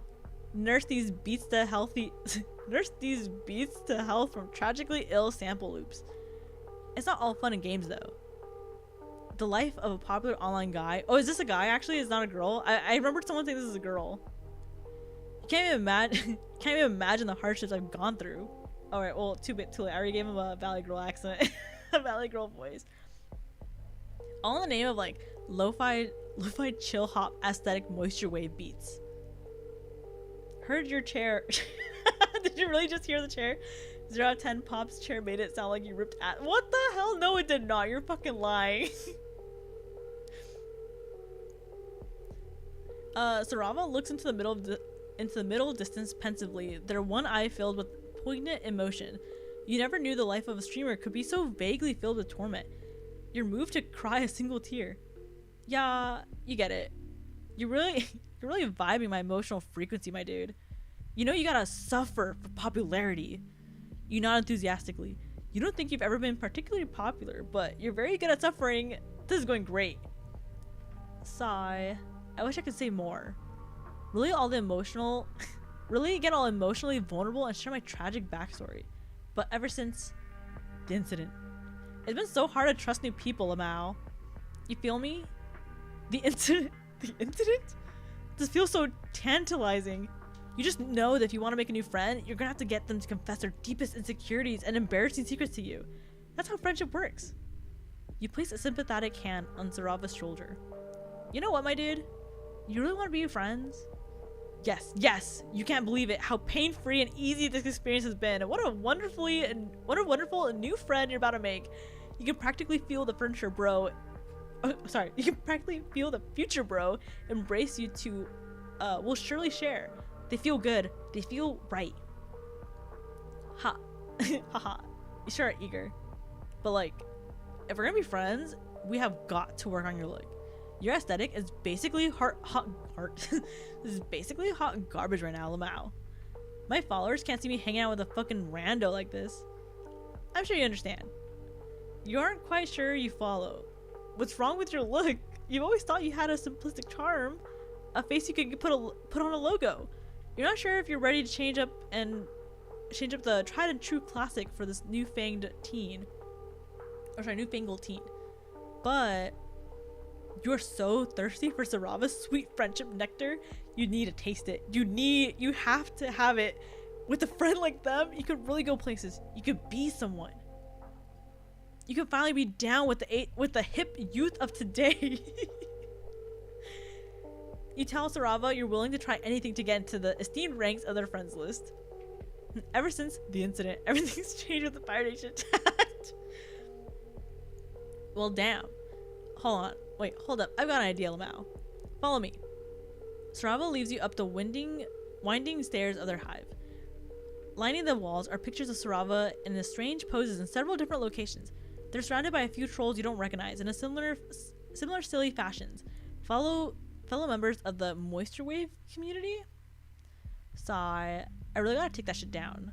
They're all dead to me, Lamau. Sounds like a VTuber. You really want to ask what they mean, if they mean that literally or not. You never know with trolls, but you keep your mouth shut. Best not to offend your new friend. Let's just move on and never speak of this again. Sarava leads you into a fairly large loft room. This room is a bit less ostentatious than the streaming area downstairs.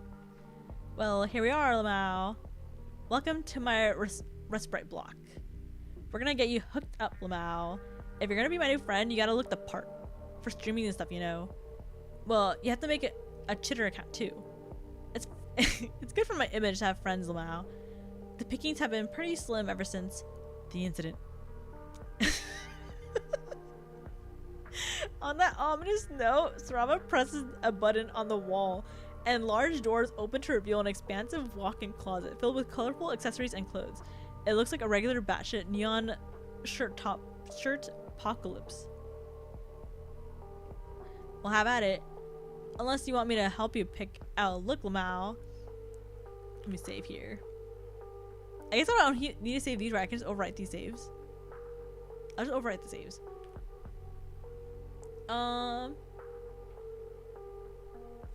We'll have Sarava pick out the look.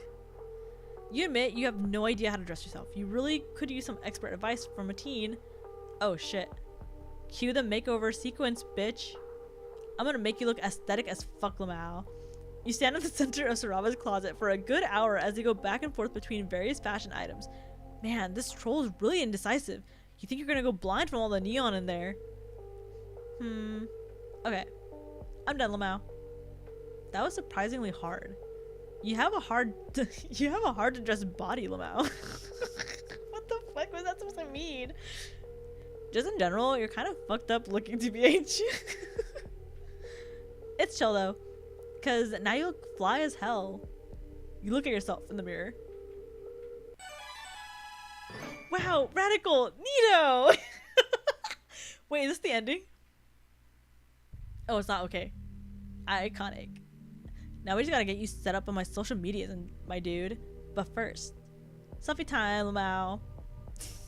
I hate that they keep saying Lamau. You take a variety of cool selfies of Sarava. Wow, this is really going well. I'll just post these and promote you. You'll be internet famous in no time. Then we can finally be friends, Lamau. That's what it's all about, baby. That's what you've been working towards this entire time. Sarava's friendship is so close you could smell it. It smells pretty dank. Seems like people are really into you. Check it out. It's true, the likes and comments and subscriptions are just rolling in. Huh. Oop, I clicked on my thing. At this rate, you'll be more popular than me. You assure Sarava that this will definitely never happen. All you truly desire is friendship, not fans. That's what they all say. All my so-called friends. Cause they were only in it because I was popular. No one ever gave a shit about me as a person, Lamau. I'm just a funny meme to them. Just a guy they can copy. You know, highbloods are always stealing my work, my look, my music. I'm a real influencer, but there's violet bloods out there taking my shit and getting twice the followers, a ton of money. And I'm stuck in this shitty hive with no friends because they all turned on me. But it's cool. It's chill. I'm totally chill with it, Lamau. They don't sound very chill with it. Something shifts in Sarava's expression as they get a good look at you. You tense up. Your new friend sure is acting weird. Ding! Oh, I didn't read what it said. Wait, can I go back? Is the dialogue? Oh wait, Sarava checks the notification on their phone. Okay. What the hell did you do? Huh? What? You didn't do anything. You think you can just steal my look and get away with it? All my followers think you're the new big thing because you look like me. They want to know what the hell's going on. But your new... When's your new friend stream? What's their sign? Are you kidding me? You haven't even done anything. You're just like all of the rest.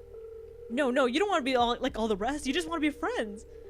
It's too late for that now. You made me look like a fucking idiot. And there's only one thing to do. I really didn't want it to come to this. But you left me with no choice. I'm writing a call-out post. Not the Google Donkey.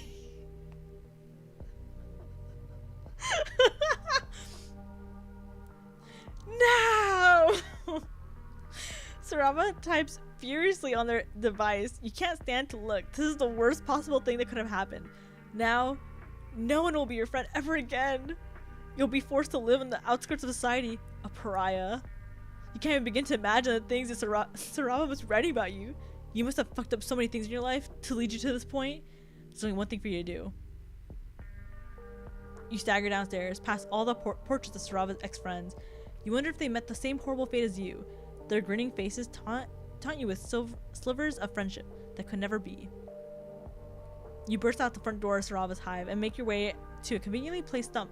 You sit on it in complete despair. There's no point in living anymore. With trembling hands, you reach inside.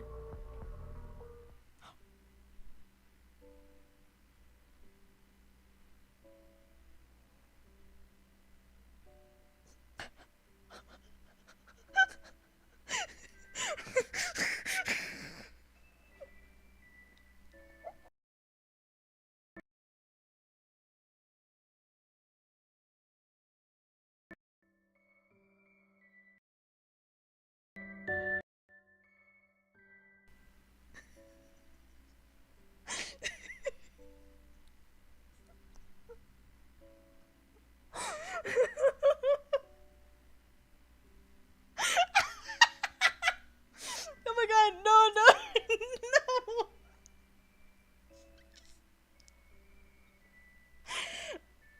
That's not the ending, is it?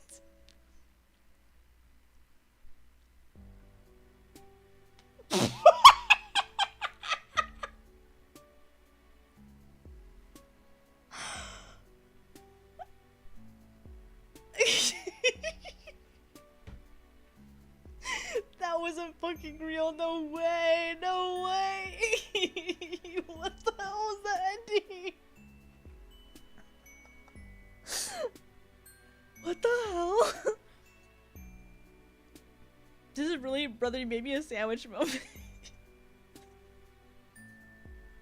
What the hell was that ending? They made a call out post and my first like thought was to just sewer slide. The call out post was really your 13th reason why. Jesus fucking Christ, what is homestuck? Oh my god. All right, well let's go at it again. Let's see what happens. All right, let's pick out our own look. Okay, let's pick out. We can do this ourselves. We can figure it out. Let me drink my drink real quick before I forget again.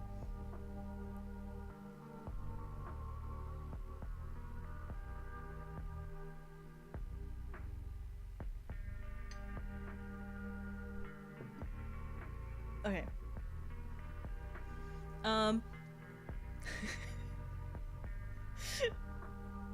You let Sarava know you're perfectly comfortable picking out your own look. You think you can figure out this fashion business easily enough.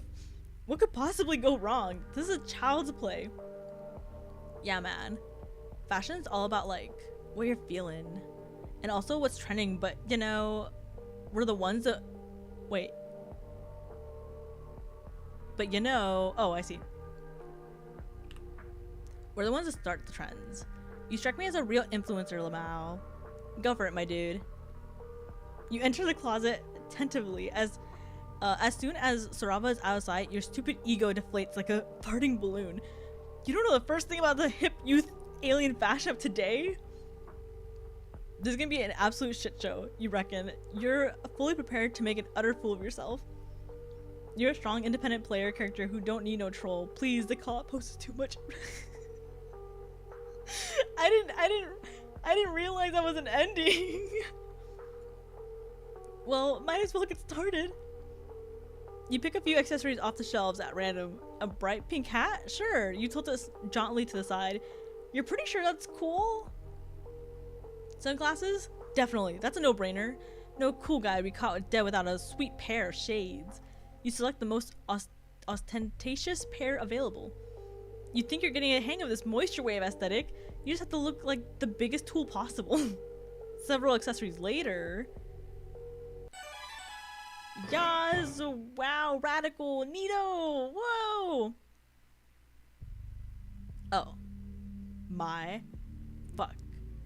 This shit is transcendent. Wow. You got me speechless. Just damn. Look at you. It's like you're a whole new guy. A much chiller, cooler guy who now I gotta be friends with right now immediately. Now... Oh wait, my cat's on. No, don't go.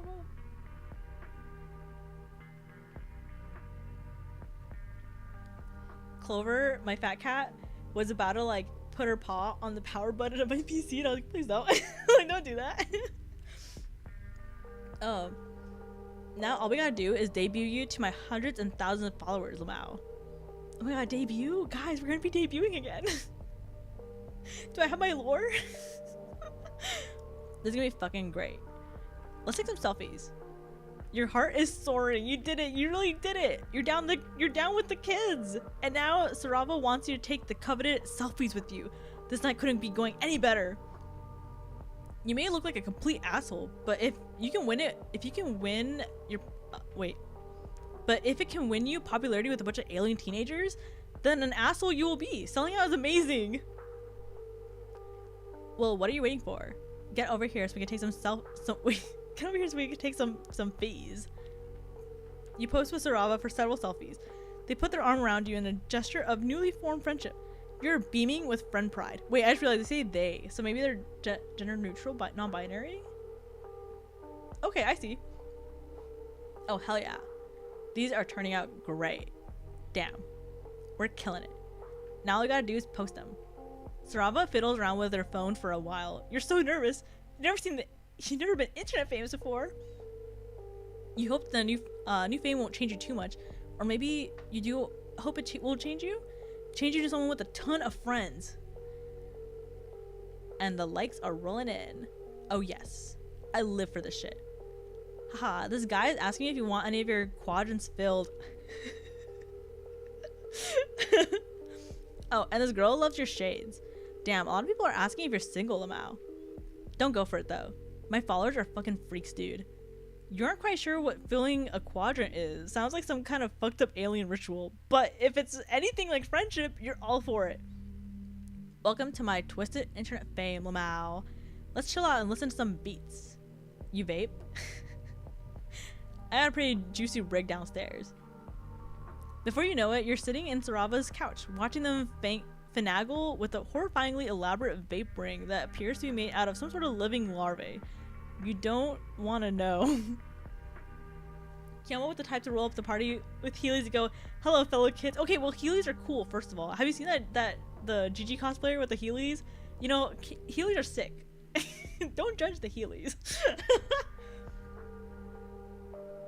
Sarava places her mouth on what surely must be a bug anus and inhales deeply. The rig makes an awful high-pitched rattling noise. You think you're going to vomit. Oh man, that's some good stuff. Here you go, dude. You take the trembling instinct to your hands. Well, here it goes. Your final hurdle to eternal friendship and popularity. You vape vigorously, inhaling as much as you can. The vapor fills your lungs immediately. It burns a lot. You suddenly realize that you're not quite sure if this alien vape juice is compatible with your anatomy. You could have just inhaled a bug ass full of poison like a fucking idiot. What a way to die. Your vision swims. Yeah, you got it. Just hold it in, Lamau. Tears stream down your face as you hold your double lungful of instant gas. You're sure glad you have on your pair of cool shades, or you would never be able to live this embarrassment down. Killer Kiayama, hello, Candy Bush. How are you? Hope you are going well there. I think I'm doing fine. I might be choking on alien poison. I'm not sure what's going on here, to be honest.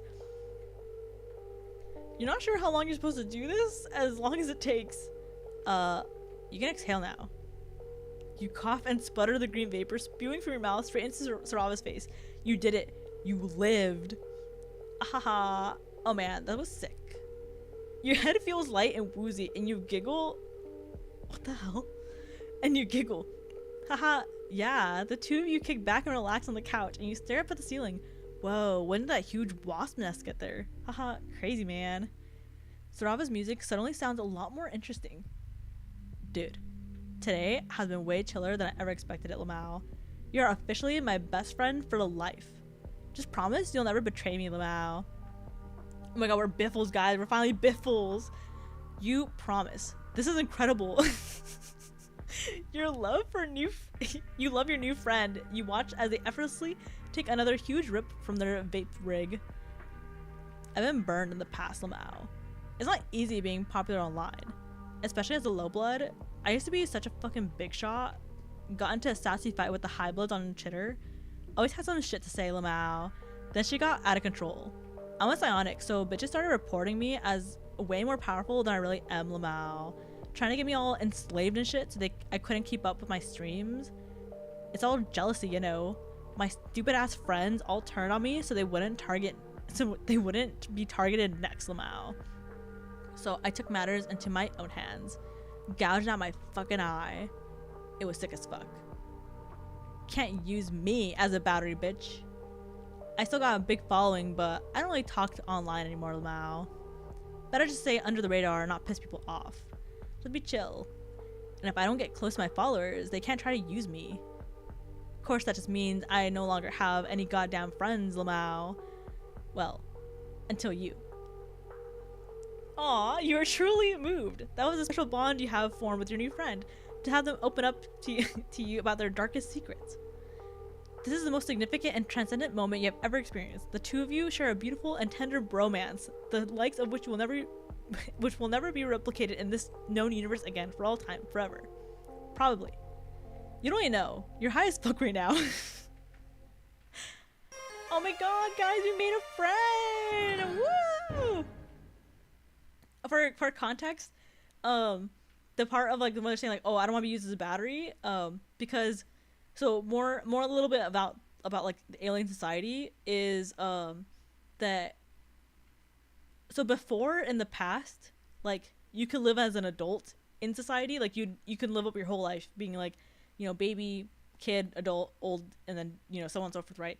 And then they would forcefully pull some people to be in the military, but after like a civil rights like uprising, basically, the queen or the heiress was like, okay, we're not having that again. We're just gonna keep people being kids on this planet, and once they're of age to be adults, we're gonna ship them off to like fight for us, basically, like in the military.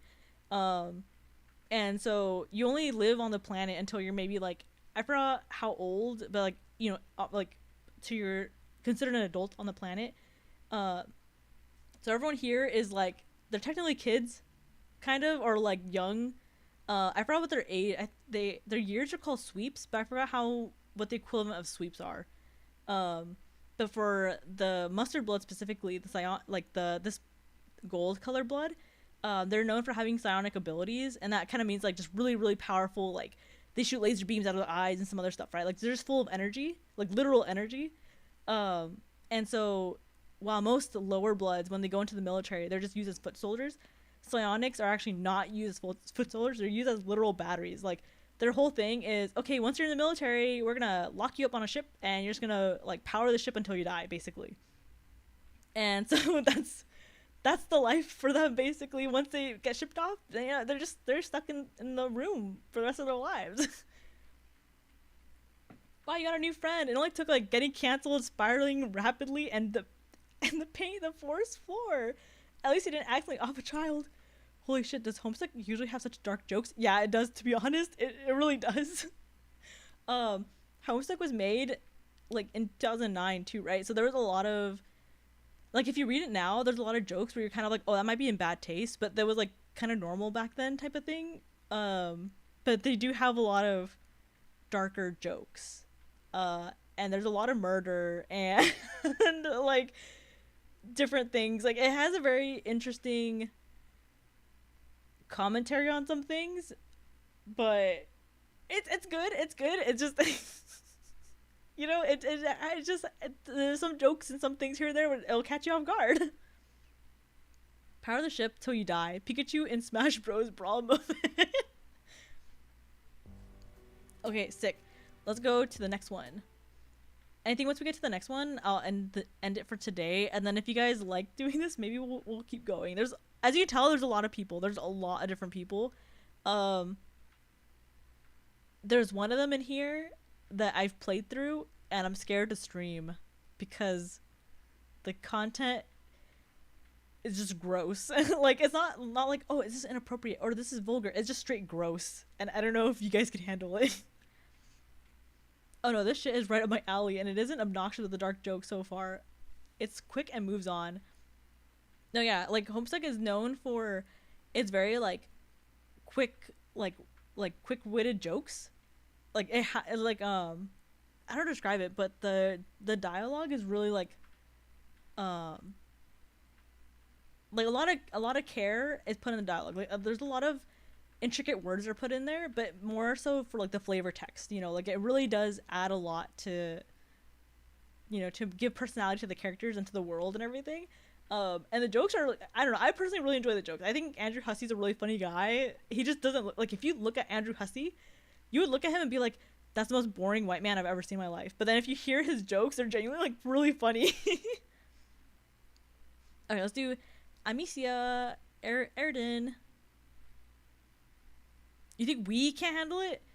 Bro, I've debated the ethics of eating myself with you before. Okay, no, that's different. This is a different kind of gross. This isn't like, it's a different kind of gross that even when I was reading it, I was like, what the hell?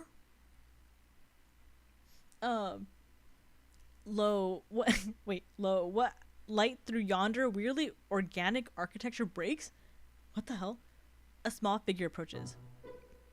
Oh my gosh. You are so far you've swallowed quite a few insults in your regards to your look and intelligence level. You aren't really the type to let the shallow opinions of others get you down, but it's kind of a rough day. You brace yourself. Cute. Oh. She gives you a sweet, sincere smile. I've never seen anything like you. It's giving me all sorts of new ideas. Boy, do you hope some of those ideas are about friendship? Now you got a taste of it, and wait, hold on. Now that you've gotten a taste for it, you are hungry for more. I don't know why I'm like struggling to read this time. You take a stumbling step forward, and your limbs remind you that although the potential of camaraderie is enough to improve your mental health, it can't quite cure acute injuries. Oh, you don't look too good. Or you don't look so good. Come inside. I've been looking for some new contributors. Contributors? Could she mean friendship contributors? No, that's dumb. Maybe she runs some sort of alien newspaper and she wants you on staff. She looks a little young for that, but what the heck do you know about alien management hierarchy? You follow her to a nearby building, and now you're looking up from your ravenous hunt for companionship, you notice that you've wandered into a kind of an upscale part of town. There's a lot of less garbage and people collapse on the street. You see one of those spiky robot things, but it's washing a window instead of shooting a laser at instead of shooting a laser at a group of children. If that's not high class, you don't know what it is. Before you can follow her inside, she turns around in the threshold, blocking your way. Real quick, you don't happen to be an artist, do you? Artistry? Well, as a matter of fact... Let me save. Oh, is it like whole drama cat and vomit gross? Yeah, I want to... It low-key kind of... Yeah. Like, not the vomit, but there's some other stuff in it that is just like, it's hard to get through. If you guys really want me to play it, I'll play it at some point, but even me, I was like, I can't read this. Like, I was like, what did I just read? Tell her, yeah, it wasn't exactly your whole deal, but you've been known to dabble. Tell her no, you never had much of a knack for it. I'm gonna tell her yeah, because I'm an art major, you know? Yeah, I gotta use my art major skills. Oh, wait, oh. I see how it is. Well, you aren't going to snake rodent any trade secrets out of me. Goodbye.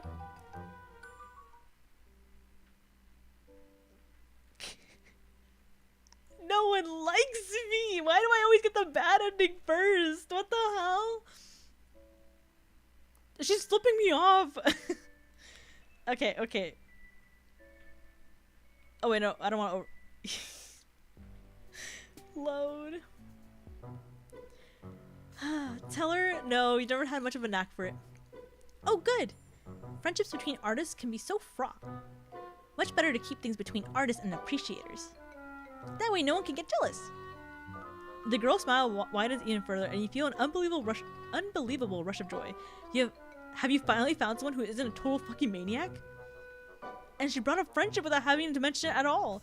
It puts a spring in your step, or as much of a spring as possible with a broken arm and misaligned torso. Amicia leads you into an elevator with broken buttons, labeled in spiky letters that make absolutely no sense to you. Oh, fun fact: their language is actually the Oblivion language, just upside down. It's literally flipped upside down. Like that's what it is.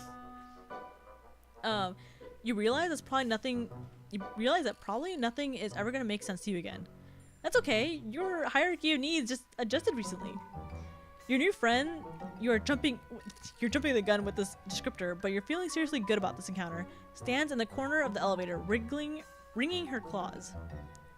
I wish I'd known I was gonna have company. I would have cleaned up a little. It's been a while since I've met anyone new. You assure her that whatever disaster her house is, it can't be any worse than some other place you've seen here. Although you kind of get what she means. She's wearing an artist's mock that's covered in splashes of paint. Actually, that doesn't really look like paint, but it couldn't be anything else, could it? It's every color of the rainbow. The elevator door slides open and you step into a space that you are relieved to find is totally recognizable. A table overflows with the messy palettes and brushes and cloudy jars of water, sponges. Several easels stand beside the window to catch the light of the two moons, and a number of canvases lean against the wall, turned so you can't even see what's on them. First things first. Amicia brings you over to a wall screen that looks way more high-tech than anything you've ever seen on your now-defunct spaceship, tapping away at a series of unreadable symbols. She then indicates you should take off your sling. Here. Go ahead and stick it in here. She seems to want you to put your injured arm into a large hole in the wall, which you do because you're sure that your new friend just has the best interests for you at heart. The hole shrinks down like a blood pressure cuff, sending bolts of agony through you. You want to yank your arm back, but you don't. Even if it's broken, you still like having it attached to you. Instead, you shout a lot and thrash your other limbs around. Calm down, you big wriggler. It's like you've never seen a medicalizer before. If you don't stop moving, it won't work. Tears spill down your cheeks, but you force yourself still. You'll bear the pain. You'll do it for your friend. Bro, I can never catch a break. She's looking at you so hopefully. She's so delicate and pretty, almost angelic. You look at her face and tell yourself it's all gonna be okay. Finally, the hole releases and you pull your arm back out to find it. Completely healed. You can move your fingers. It doesn't even hurt anymore. Hey, things are looking up. See, I told you. This is great. You're overwhelmed with the urge to celebrate. Let me save again. Oop. Yes, override. Let's be Oblivion language. Yeah, from oh my god, I'm dumb. It's not called Oblivion. It's called Skyrim, right? It's Skyrim Oblivion, right? Is that the game? Skyrim Oblivion? Yes, it's Skyrim. But Oblivion specifically. I'm so dumb. I think I see where this is going. What do you mean? And we're just being healed up by this amazing child that, you know, just happens to have all the colors of the rainbow. let's be chill about it. You think amnesia profusely, but you managed to keep it to the strict verbal sort. Medicalizers are great. This part of the society. Oh my god, this part of the city is great. You really need to get more rich friends. You tell her this, throwing a compliment of her studio while you're at it. I can't read. See, this friendship stuff's easy. I'm glad you feel that way. You're obviously really strange and under-socialized, but you don't seem to be a complete cultural idiot. Plus, I think you're really endearing how helpless and trusting you are. You laugh, slightly unnerved, but you take that as a compliment. But after a recent encounter with another girl in blue, well, it all ended up okay. And Amicia is so nice and friendly, she keeps calling you cute, which you think is pretty generous of her considering what a disgusting mess you are at this point. Speaking of low bloods, what's your blood color? Just out of curiosity. Blood color? You aren't really sure what she's talking about, but red? You tell her it's red. She looks a little disappointed. I've got plenty of burgundy. Oh well. Good thing I have a delivery coming soon. Hey, do you think you can help me with set a few things up before they get here? They? Visitors? As in plural? As in multiple potential friends? Oh, hell yes. You're all over that, especially considering your newly healed arm. You're anxious to display all the simple motor functions you can perform. Amicia gives you another radiant smile. You live for those smiles, man. They're just so full of the glowing nectar of bromance. Perfect. Let's do this. Work always goes faster with 2 pairs of hands after all. Yes, absolutely does. Even by that she seems to mean her hands are pointing while she tells you where to put things, you're totally fine with that. Your ribs are still kind of killing you, but you swallowed down the pain. You're getting pretty good at that. Too bad you can't stick your whole torso into that magical science fiction hole in the wall. Well, maybe you could, but not right now. Right now, you got a friend to help. Amicia instructs you to clear all the furniture to the edges of the room and lay down a big purple tarp. Apparently, tarps aren't blue on this planet. Amicia answers her phone and then the buzz. Oh my god. Amicia answers her phone, then buzzes open the apartment door. She runs over to the elevator with a squeal of delight. They're here! Sorry, I'm getting so giggly about this. It's just been a while since I've had any new paints. Wait, paints? That's what's coming? Now that you think about it, there's something pretty crucial missing from this whole artist aesthetic she's got going here. There aren't any paints. No tubes dribbling colors or pots with their tops left partially unscrewed. There aren't even any pencils. Oh wait, oops, I skipped to that. The elevator opens and 2 trolls come in. They have pretty similar shaped horns and are almost exact same height. Brothers? Do trolls have brothers? From their uniforms and the douchey swaggering way they walk, you get the idea that they are some sort of law enforcement. That and the 3rd troll in handcuffs that are dragging between them. Thank you guys! You always bring me the best materials. They don't say anything. They just bring the 3rd troll into the center of the tarp and force them into a kneeling position. Then they bow to Amicia and they leave the way they came. What the hell? This doesn't look great. Even before Amicia runs out of the room and comes back with an axe the size of her whole body, you are not loving this. The troll on the tarp trembles and bites back a saw, but they don't say anything and try to run. She isn't really gonna do what it looks like, is she? You can't bring yourself to believe that this cute little alien girl is gonna straight up axe murder a dude right in front of you, presumably to finger paint with her blood. You stammer something to the effect. Amicia laughs. Well, I don't use my fingers. I'm not a fucking animal. She considers you for a few moments before tapping a claw against her mouth. I know. You can help me. I only ever let one other person help me with my work. And she's out of town right now. But you and I have a connection. You feel it too, right? You do. God, you do. You've been feeling it so much lately for everyone you meet. You thought you had maybe come across someone who wouldn't readily accept your platonic longings without putting you through some ringer first. You do want to help me, don't you? You do. You want that more than anything. Amicia looks at you solemnly.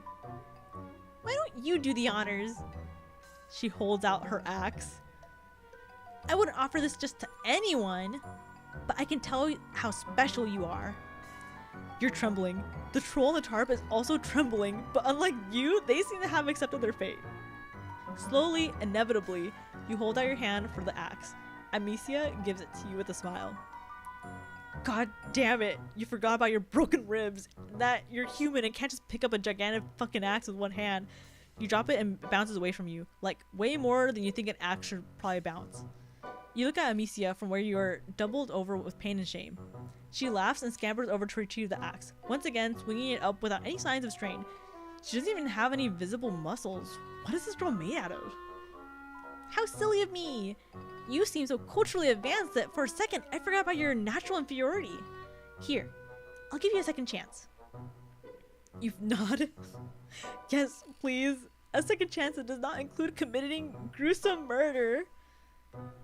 Usually I use chains, but I've got a better idea.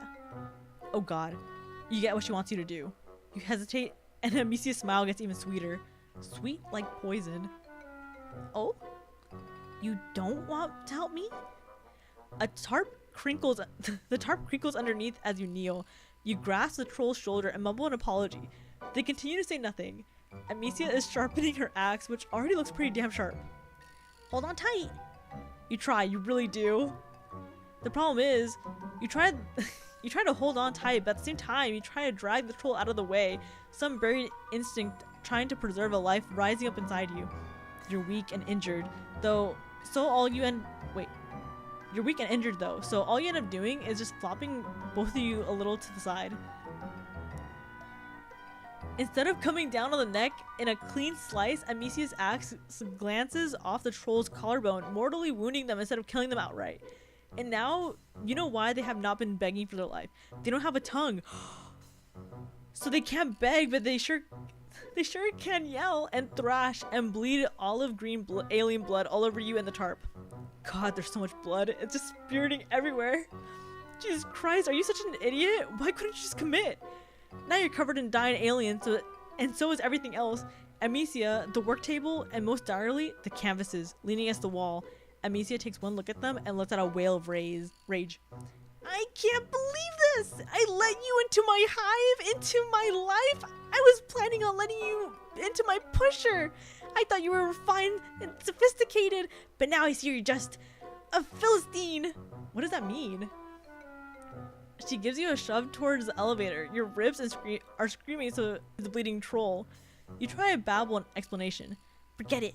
I don't want you to hear your excuses. Chaho. Oh my god, I love Chaho. Chaho's right. If you want someone killed, you have to kill him yourself. You ride the elevator back down, kneeling in a pool of blood and failure. Terrible at murder. What the hell was that?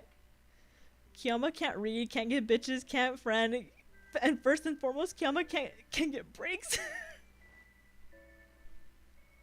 I need a win. I need a W, man. I need something.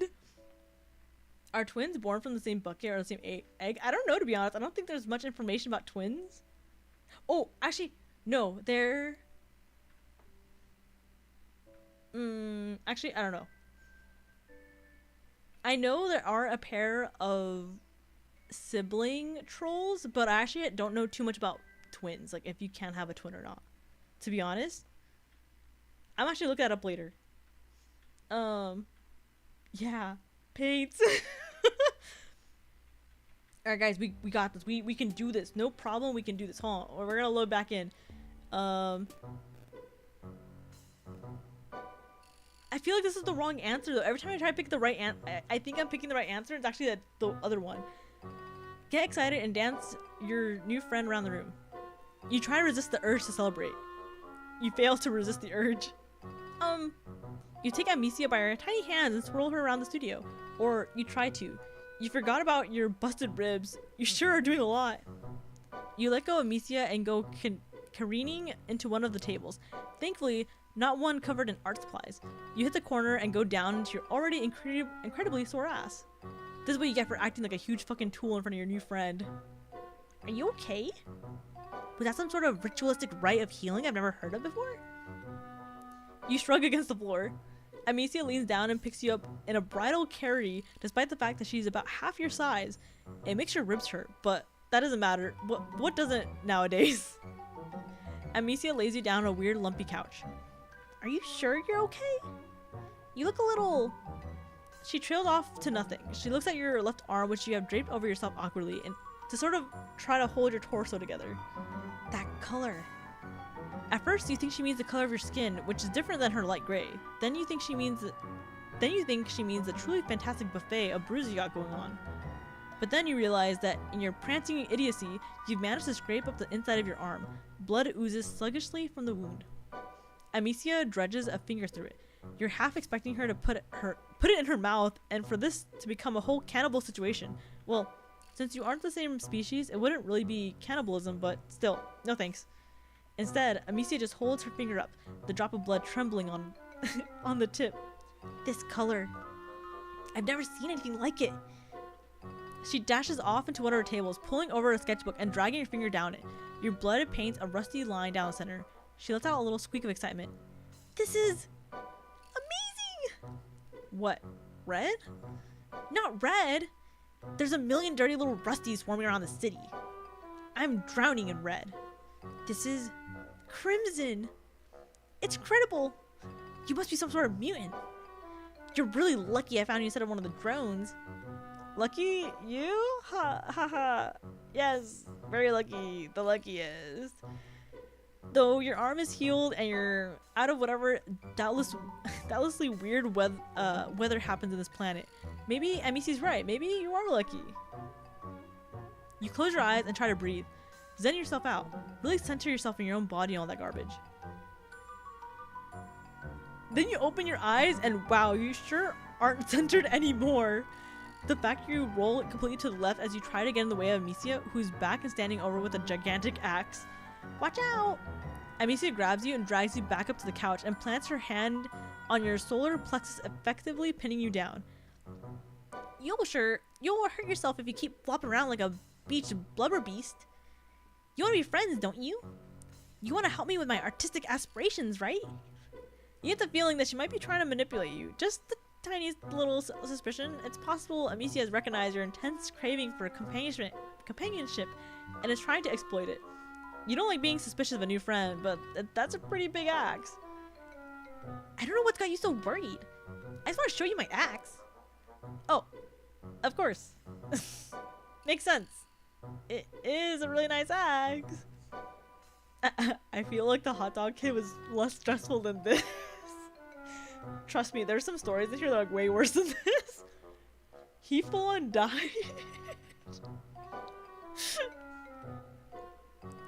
You hold out your hand for it, but of course it's too heavy for you and your hands are all sweaty. You fumble it. You fumble it. Fumble the really sharp weapon. Amicia tries to catch it before it's too late, and somehow, in all the wriggly struggle, you still end up getting cut. Like, very cut. Across both your wrists. What? What do you mean, both my wrists? What? In fact, you don't think she could have aimed even better if she was trying. Am I bleeding out? Oh, dear. Hard agree. Don't struggle. You only hurt yourself more, silly. You don't want that, do you? No, you definitely don't want that. Not after what a butterfingers you've proven to be. Amicia gets up to put the axe down, and you kind of lose track of her for a little while. You're bleeding all over the couch, and everything around you starts to go shiny and unreal. She comes back with a couple little jars that uses to catch your blood. That's a good idea. You sure are making quite a mess. You wonder if they're specifically blood jars. They look like jam jars. Alien jam. Space jam. God, you'd love that movie. It's been so long since you've seen it. Definitely the best PG movie about basketball. Way better than the one with the dog and the clown. Do they even have basketball here? You ask Amicia. She just hushes you and brushes your hair back off your forehead. She keeps smiling and saying some comforting things. God, she's such a good friend. Before too long, you don't know what it's honestly Before too long, you do what it's honestly a good damn shock you haven't done before now. You pass out. When you come to, you're propped against the wall in a weird way that you wouldn't love even if you weren't an invalid, and both your arms are jammed in the hole in the wall. The med hole, the glory hole of well-being, the magic spincer. You grunt and pull your arms back out. They're healed. The cuts on your wrist are just two faded pink lines. You take a step away from the wall and immediately hit the ground. You may not be actively dying anymore, but you did just lose like half the blood in your body. Gosh, you're tired. A little giggle makes you turn around, or roll over since you're still on the floor, and probably not getting up anytime soon. It's fine, you've met worse floors in your life. Amicia is sitting at one of her easels, her hair's pulled back beneath a scarf, and a little round glasses perched on her nose. A jar of your blood sits next to her, and as you watch, she dips a brush in it. I'm glad you're awake! I was a little worried you'd actually kill yourself back there. She laughs and you laugh along with her. It's very funny. Actually, everything's funny right now. It's probably the blood loss. You ask her what she's painting. You, of course. You inspired me. Well, right now, it just looks like a bunch of red squiggles and some lines. But she's only just got started. She's warming up. She sits there on her stool, looking at her palette and chewing on her lip thoughtfully. She looks somewhat nervous. Actually, I want to show you something. Something I've never shown anyone else. She leaps up from her stool, crosses the studio.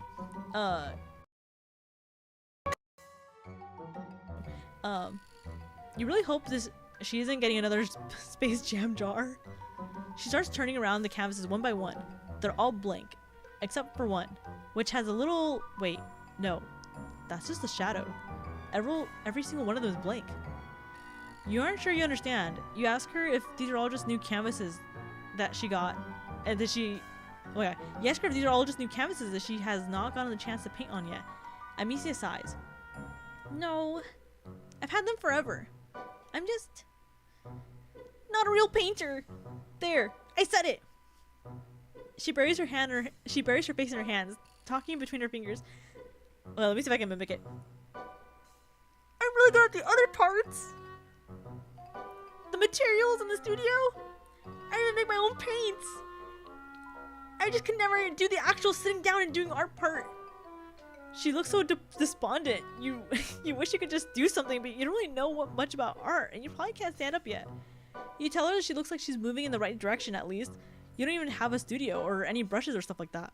Of course, you have no aspirations of being a painter, but you leave that part out. That's just it. I feel inspired for the first time ever. I think it has to be your messed up, disgusting mutant blood. There's really no other explanation. She takes a knee beside you, picking up one of your limp hands with hers. They're cold, like she's been pressing them into the glass window in the winter. Usually, I just finish off my contributors quickly. I don't have time to deal with a bunch of injured low bloods boning around my studio. But I couldn't just use your blood up all at once. You're far too special for that. You gaze at Amicia. A mist has descended over your vision, and it isn't even the mist of imminent death. I have to keep this precious blood safe. I think you might be my muse. You will never escape! Woo! We made a friend, guys! We made it! We did it! We lived! Kinda. Kiayama, that's a spinster? Like your asshole? What do you mean? Wait, what? She's a phony, a big fat phony. Hi Shun Kaido. Hi Gregory Kaido. Oh my god. We lived, guys. We did it. We might not see the sun anymore, but we did it. Woo! Oh my god. Woo! Did you guys like that? Because if you guys did, then here, let me show you how many we have that we can go through. I don't think I have all the volumes, but these are all the ones so we did volume 1 and 2. So there's how many total? There's 18 chapters and 18 volumes, and each one has 2. So 16 technically, right? Because we got through 2. So what is 16 times 2. Is that 30, 32? Did I do my math right? Wait, did I? Hold on. 16 times 2. Oh my god, it's 32, guys. I did it. I did my math. Oh my god. Anyways, so that means there's 32 more trolls to get through. Hi, Kaido. You missed so much. Kiayama has taken like 3 lives top. Nuh-uh. Wait. No, because in the first... Wait. So in the first chapter, he dies.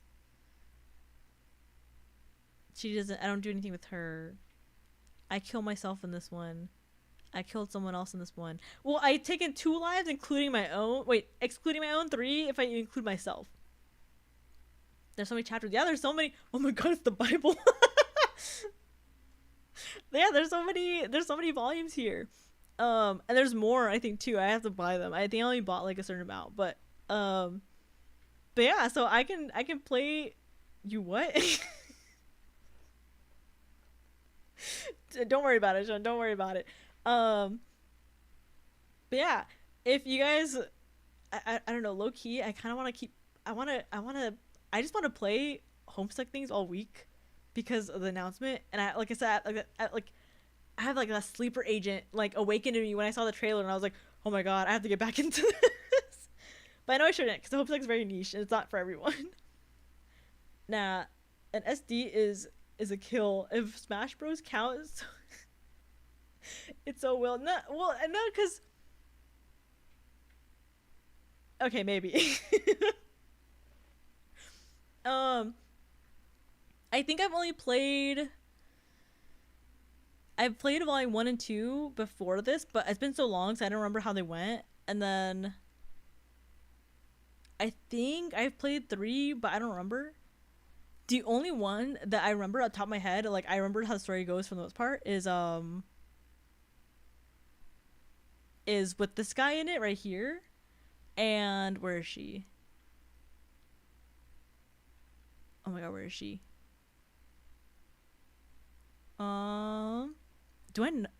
Wait, no, I have to have her, because I played her story before.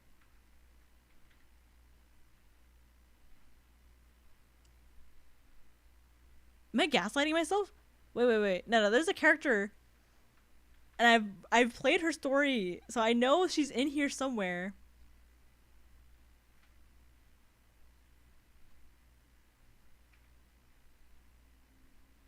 Wait, why is she here again?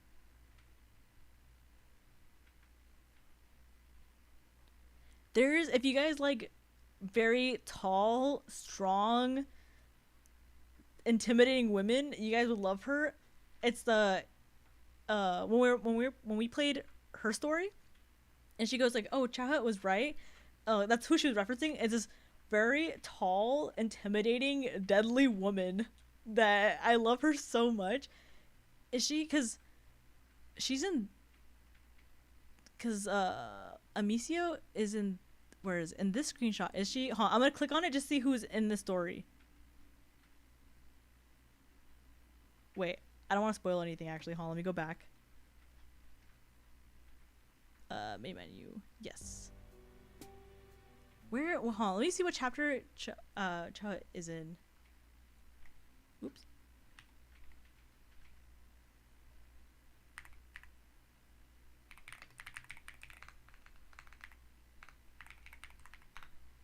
She's in... Which one are you on? Volume 9. Was that this one? Where's volume 9? Oh, okay, so she is in this one. Okay. So I've played only Chahut's story in volume 9.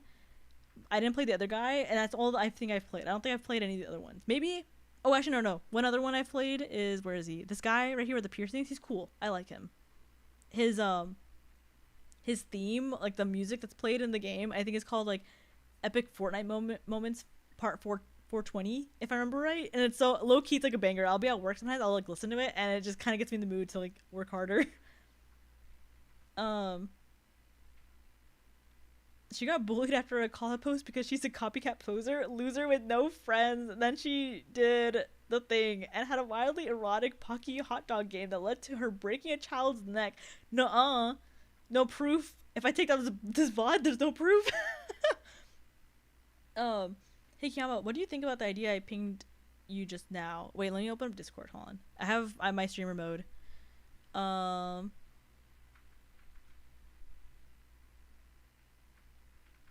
We should do weekly Homestuck reading parties, brother. We're gonna. That's gonna be so long. Like, I enjoy the idea, but Homestuck is so. Let me see how many pages Homestuck is. How many pages does Homestuck have? I can't type. Oh, I'm using a new keyboard. I'm using a different keyboard. So I don't know if you guys can hear it, like my little clicking and clacking and everything. Okay, someone said, how long is Homestuck? And then the answer was, apparently there are about 300 words per page in the average paperback novel. Oh, wait. And how big is this number? There's 817,929 divided by 300 is about 2,700 pages if Homestuck were to be printed in a book as is with no pictures. Jesus Christ. Wait, is there a specific word count of like...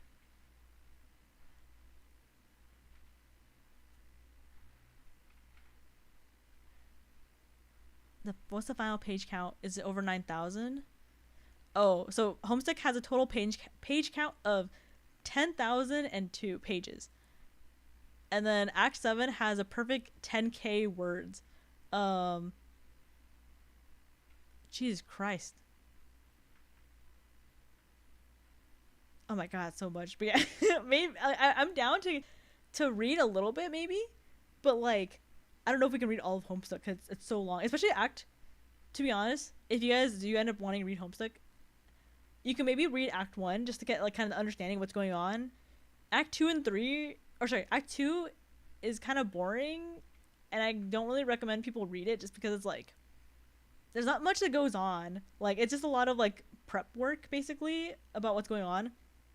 And then Act 3 is when it gets into the trolls, and that's where a lot of people recommend picking up from, because Act 3 is where like the story actually starts like getting interesting for the most part. So if you guys want to start reading Homestuck, I would recommend reading a little bit of Act 1, and then once you get the idea of what's going on, just skip over to Act 3. Sorry, I'm reading the chat real quick. You had me at tall, strong, intimidating, and woman in that order. Me too, my homie. It's called What Now? There's also the playlist I showed you where they just narrate it and you just watch.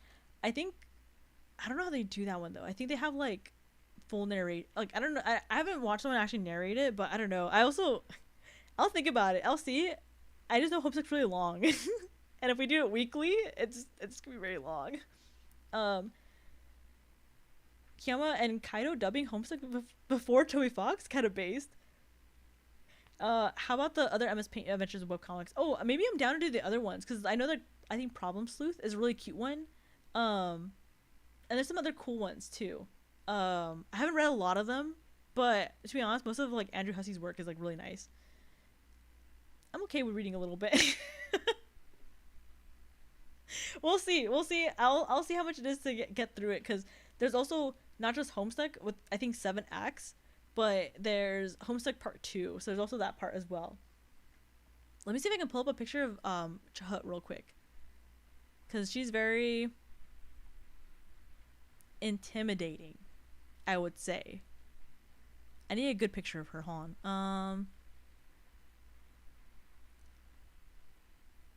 That's a spoiler. I can't pull up that one. Can I go back? Hello? Let me go to images real quick.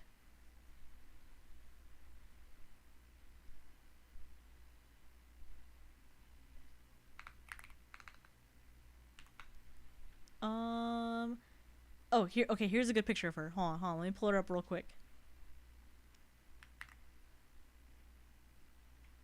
And then I go to this, and then I throw this in there. Hold on. I throw this in there, and then I go okay, and then I open the. Oh my gosh, she's fucking massive. Hold on. Hold on.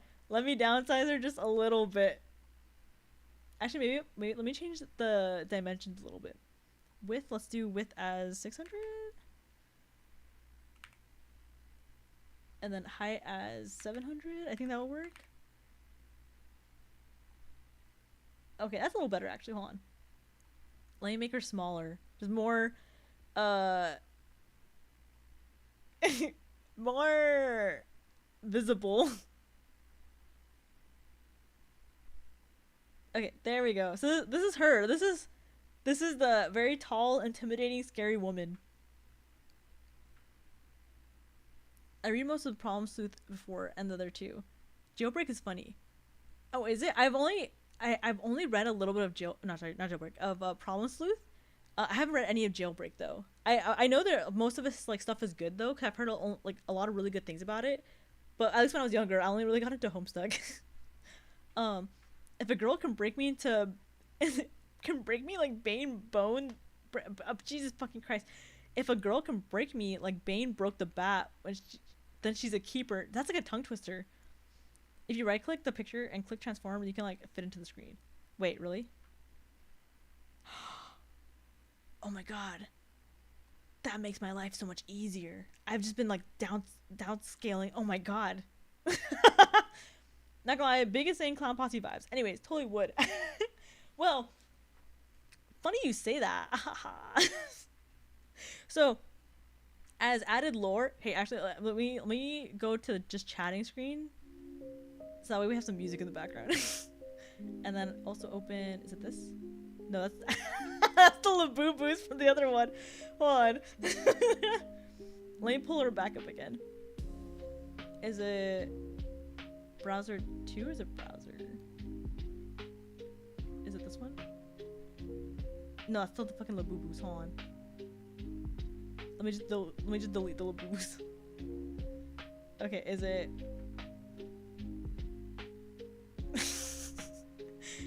Is it just browser? Oh yeah, there we go. Okay. So I'll put her like right here, and then I'll make myself a little smaller, like right there, and I'll make her a little bigger. All right, there we go.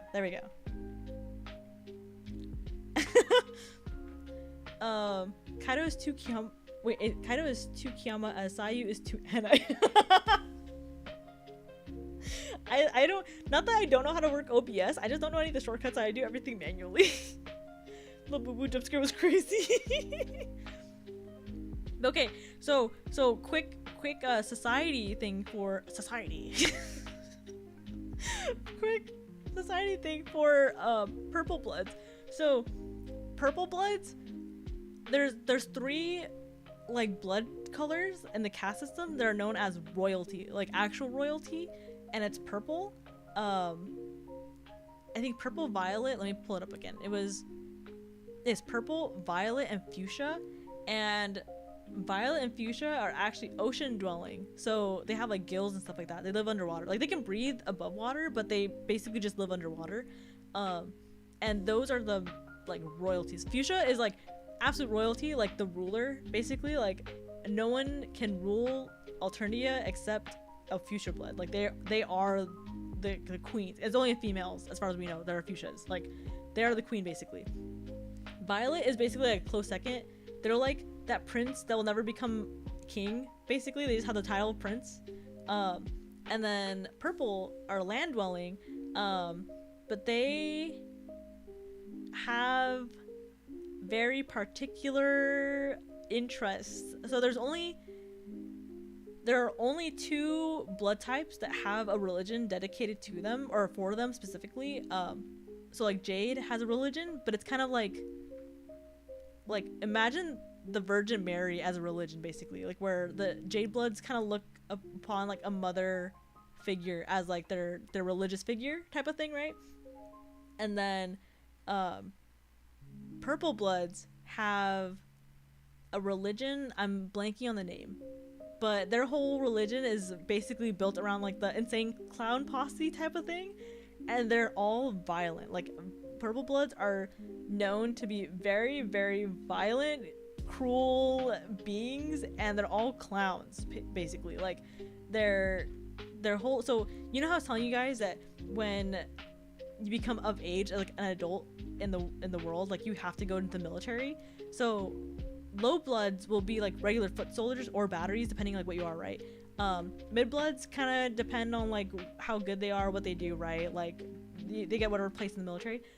Purple bloods specifically have a job dedicated to them in the military. They're called subjugators, and they basically are meant to like enforce people, like they're kind of like the police, but like more violent and deadly basically. And they're in the military, right? And their whole thing is to be the executioners essentially. And their whole religion is on like being clowns and being as cruel and mercilessly like to others as possible, essentially. No, of course not like blindly. It's not like, oh, I'm gonna kill anyone I see in sight, right? But like their whole thing is like, I'm gonna be cruel and I'm gonna kill you, and especially if I don't like you, I'm just gonna like have my way with you. Like it's like they will, like they bring people to church, their quote unquote church, to just like slaughter them, to be sacrifices basically, right? They're very violent and they're all clowns. Oh, so a whole less than an air, barely a spare kind of, yeah, basically berserker class spotted. Yeah, no, yeah, basically they're a berserker class. They're very crazy. Like their whole thing is just being crazy. Chahut's my type though, I'm just saying. Not that other blood types can't be crazy. Like of course we saw with what's her name? I mean Amicia was kind of crazy too, but also the other chick, what's her name?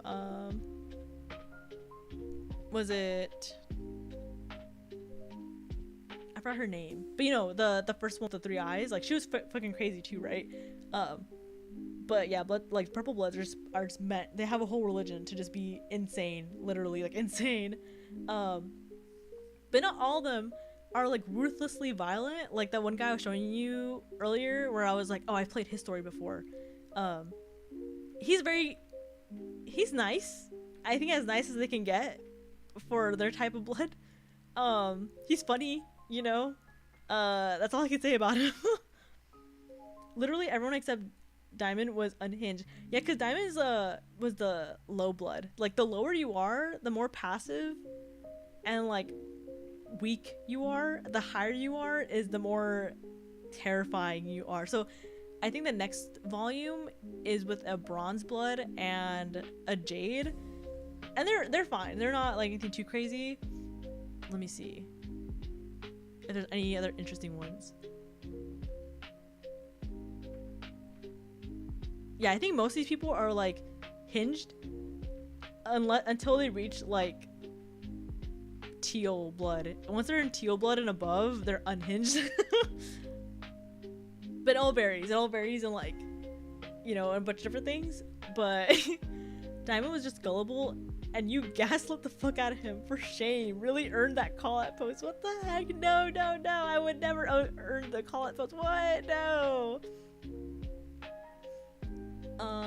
Okay, let me see. Let me make this small again, and then I'm gonna go, where's VTuber Studio? I'm gonna go here, and then I'm gonna zoom in. I'm really happy with how these came out. Let me zoom in on the little horns. I made these horns myself, guys, just like how a cosplayer would. I made these horns myself. Wait, let me zoom. Do you like them? I worked hard on them. Yeah. Oh wait, oops, I clicked something I wasn't supposed to. But yeah, I was like I spent yesterday just drawing homestuck stuff basically, and then I'm like, I'm gonna draw myself my own little assets to use for stream. So I have my own little horns. I made them into like whale shaped tail type of things. Yeah, because you know I'm whale themed, haha. But so if you guys want to draw troll fan art of me, this is my horns I'm choosing to go with. Kiayama truly is a rust blood. What the hell? Nuh-uh. I drew myself as a teal blood, actually, for your information. Candy corn horns. Yeah. I always wanted my own pair of like homestuck horns when I was younger, when I was really into homestuck, and I never got a chance to actually make some. So it'd be kind of cool. Maybe I can make these into like a real thing. Rad horns though. Thank you. But yeah, I think for right now that's gonna be it for me because I've been streaming for about 3 hours and 12 minutes. A lot of reading, a lot of struggling. I updated my calendar. I updated my schedule. I finally had a schedule. Because I said last week I kept saying I'm gonna update my schedule. I'm gonna post it. I'm gonna do this, and I just never got a chance, and then I just got lazy. But let me see. So let me pull it up. Where's my schedule? Okay, so we played Hiveswap today, and then I will play Sims 4 tomorrow. Unless if you guys want, we can keep playing Hiveswap Friendsim tomorrow. Wink wonk. I can't wink with this, but if not, we'll just play Sims 4 tomorrow. We'll probably do the little cottage build, and maybe live in the house. Who knows? And then if I make a troll fan art, I will expose the murder of Diamond and never let you get away with it. What the hell? No. We went back into the past, so we rewrote that ending for your information. So he's not dead, he's alive, and he's actually enjoying his meat delicacies. But yeah, and then Tuesday, I'm just gonna be chatting. It's just gonna be yapping. Unless you guys want to play more Hiveswap Friendsim, you know, but otherwise we're just gonna be chatting. Wednesday and Thursday I'll have off, so you guys are free for me for my cringe. Friday I won't be streaming, but I will be playing Anime Jeopardy on my friend Frudu's channel. Actually, let me see if I can link his channel real quick. Twitch. Wait, let me silence my desktop so that way you guys don't hear Twitch. Oh, he's live right now, actually. Whoa. Actually, wouldn't it be so funny if we did like an unofficial raid? I don't know if I have enough people to do an unofficial. I can't raid technically. But I don't know. That'd be kind of cool. I'll link the channel for you guys though. So you guys can go and look at it. That is his Twitch if you guys want to go and follow him if you guys want. You guys don't have to, but you know, you can. I think he's doing a subathon right now, if I remember right. And yeah, so I'll be on his channel on Friday. We'll be playing Anime Jeopardy. So I'm super excited to be on that. And then, let me see. On Saturday, it's gonna be an early morning stream. Whoa, early morning, crazy. On Saturday, I will be studying Japanese in the morning at 8 a.m. my time. So if you guys have time, it'd be kind of cool if you guys can join. Otherwise, I think it's gonna be just a chill stream. It's just gonna be me like doing my thing, you know, just vibing and stuff. But yeah, so that's kind of what we're gonna be doing this week. If you guys want to, you know, keep doing homestuck stuff, let me know. I might be I might be obsessed with it for the rest of the week, who knows, but but yeah, so I'll go ahead, I'll leave you guys off here for today, and I'll see you guys tomorrow. But yeah, okay, goodbye guys, have a good night. Thank you for joining. I hope you have a good rest of your evening, day, morning, afternoon, time of day. 8 a.m. your time, so like 10 a.m. my time. Rat, I can still sleep in. Yeah. 11 a.m. here. Oh, for yeah, it's gonna be, yeah, for the status stream. Yes, I hope I put the time right. I put 8 a.m., 10 a.m. and then 11 a.m. So okay, I hope it. I'm paranoid. I'll mess up the time again. But alrighty, good night, guys. I'll see you later. Goodbye. Bye.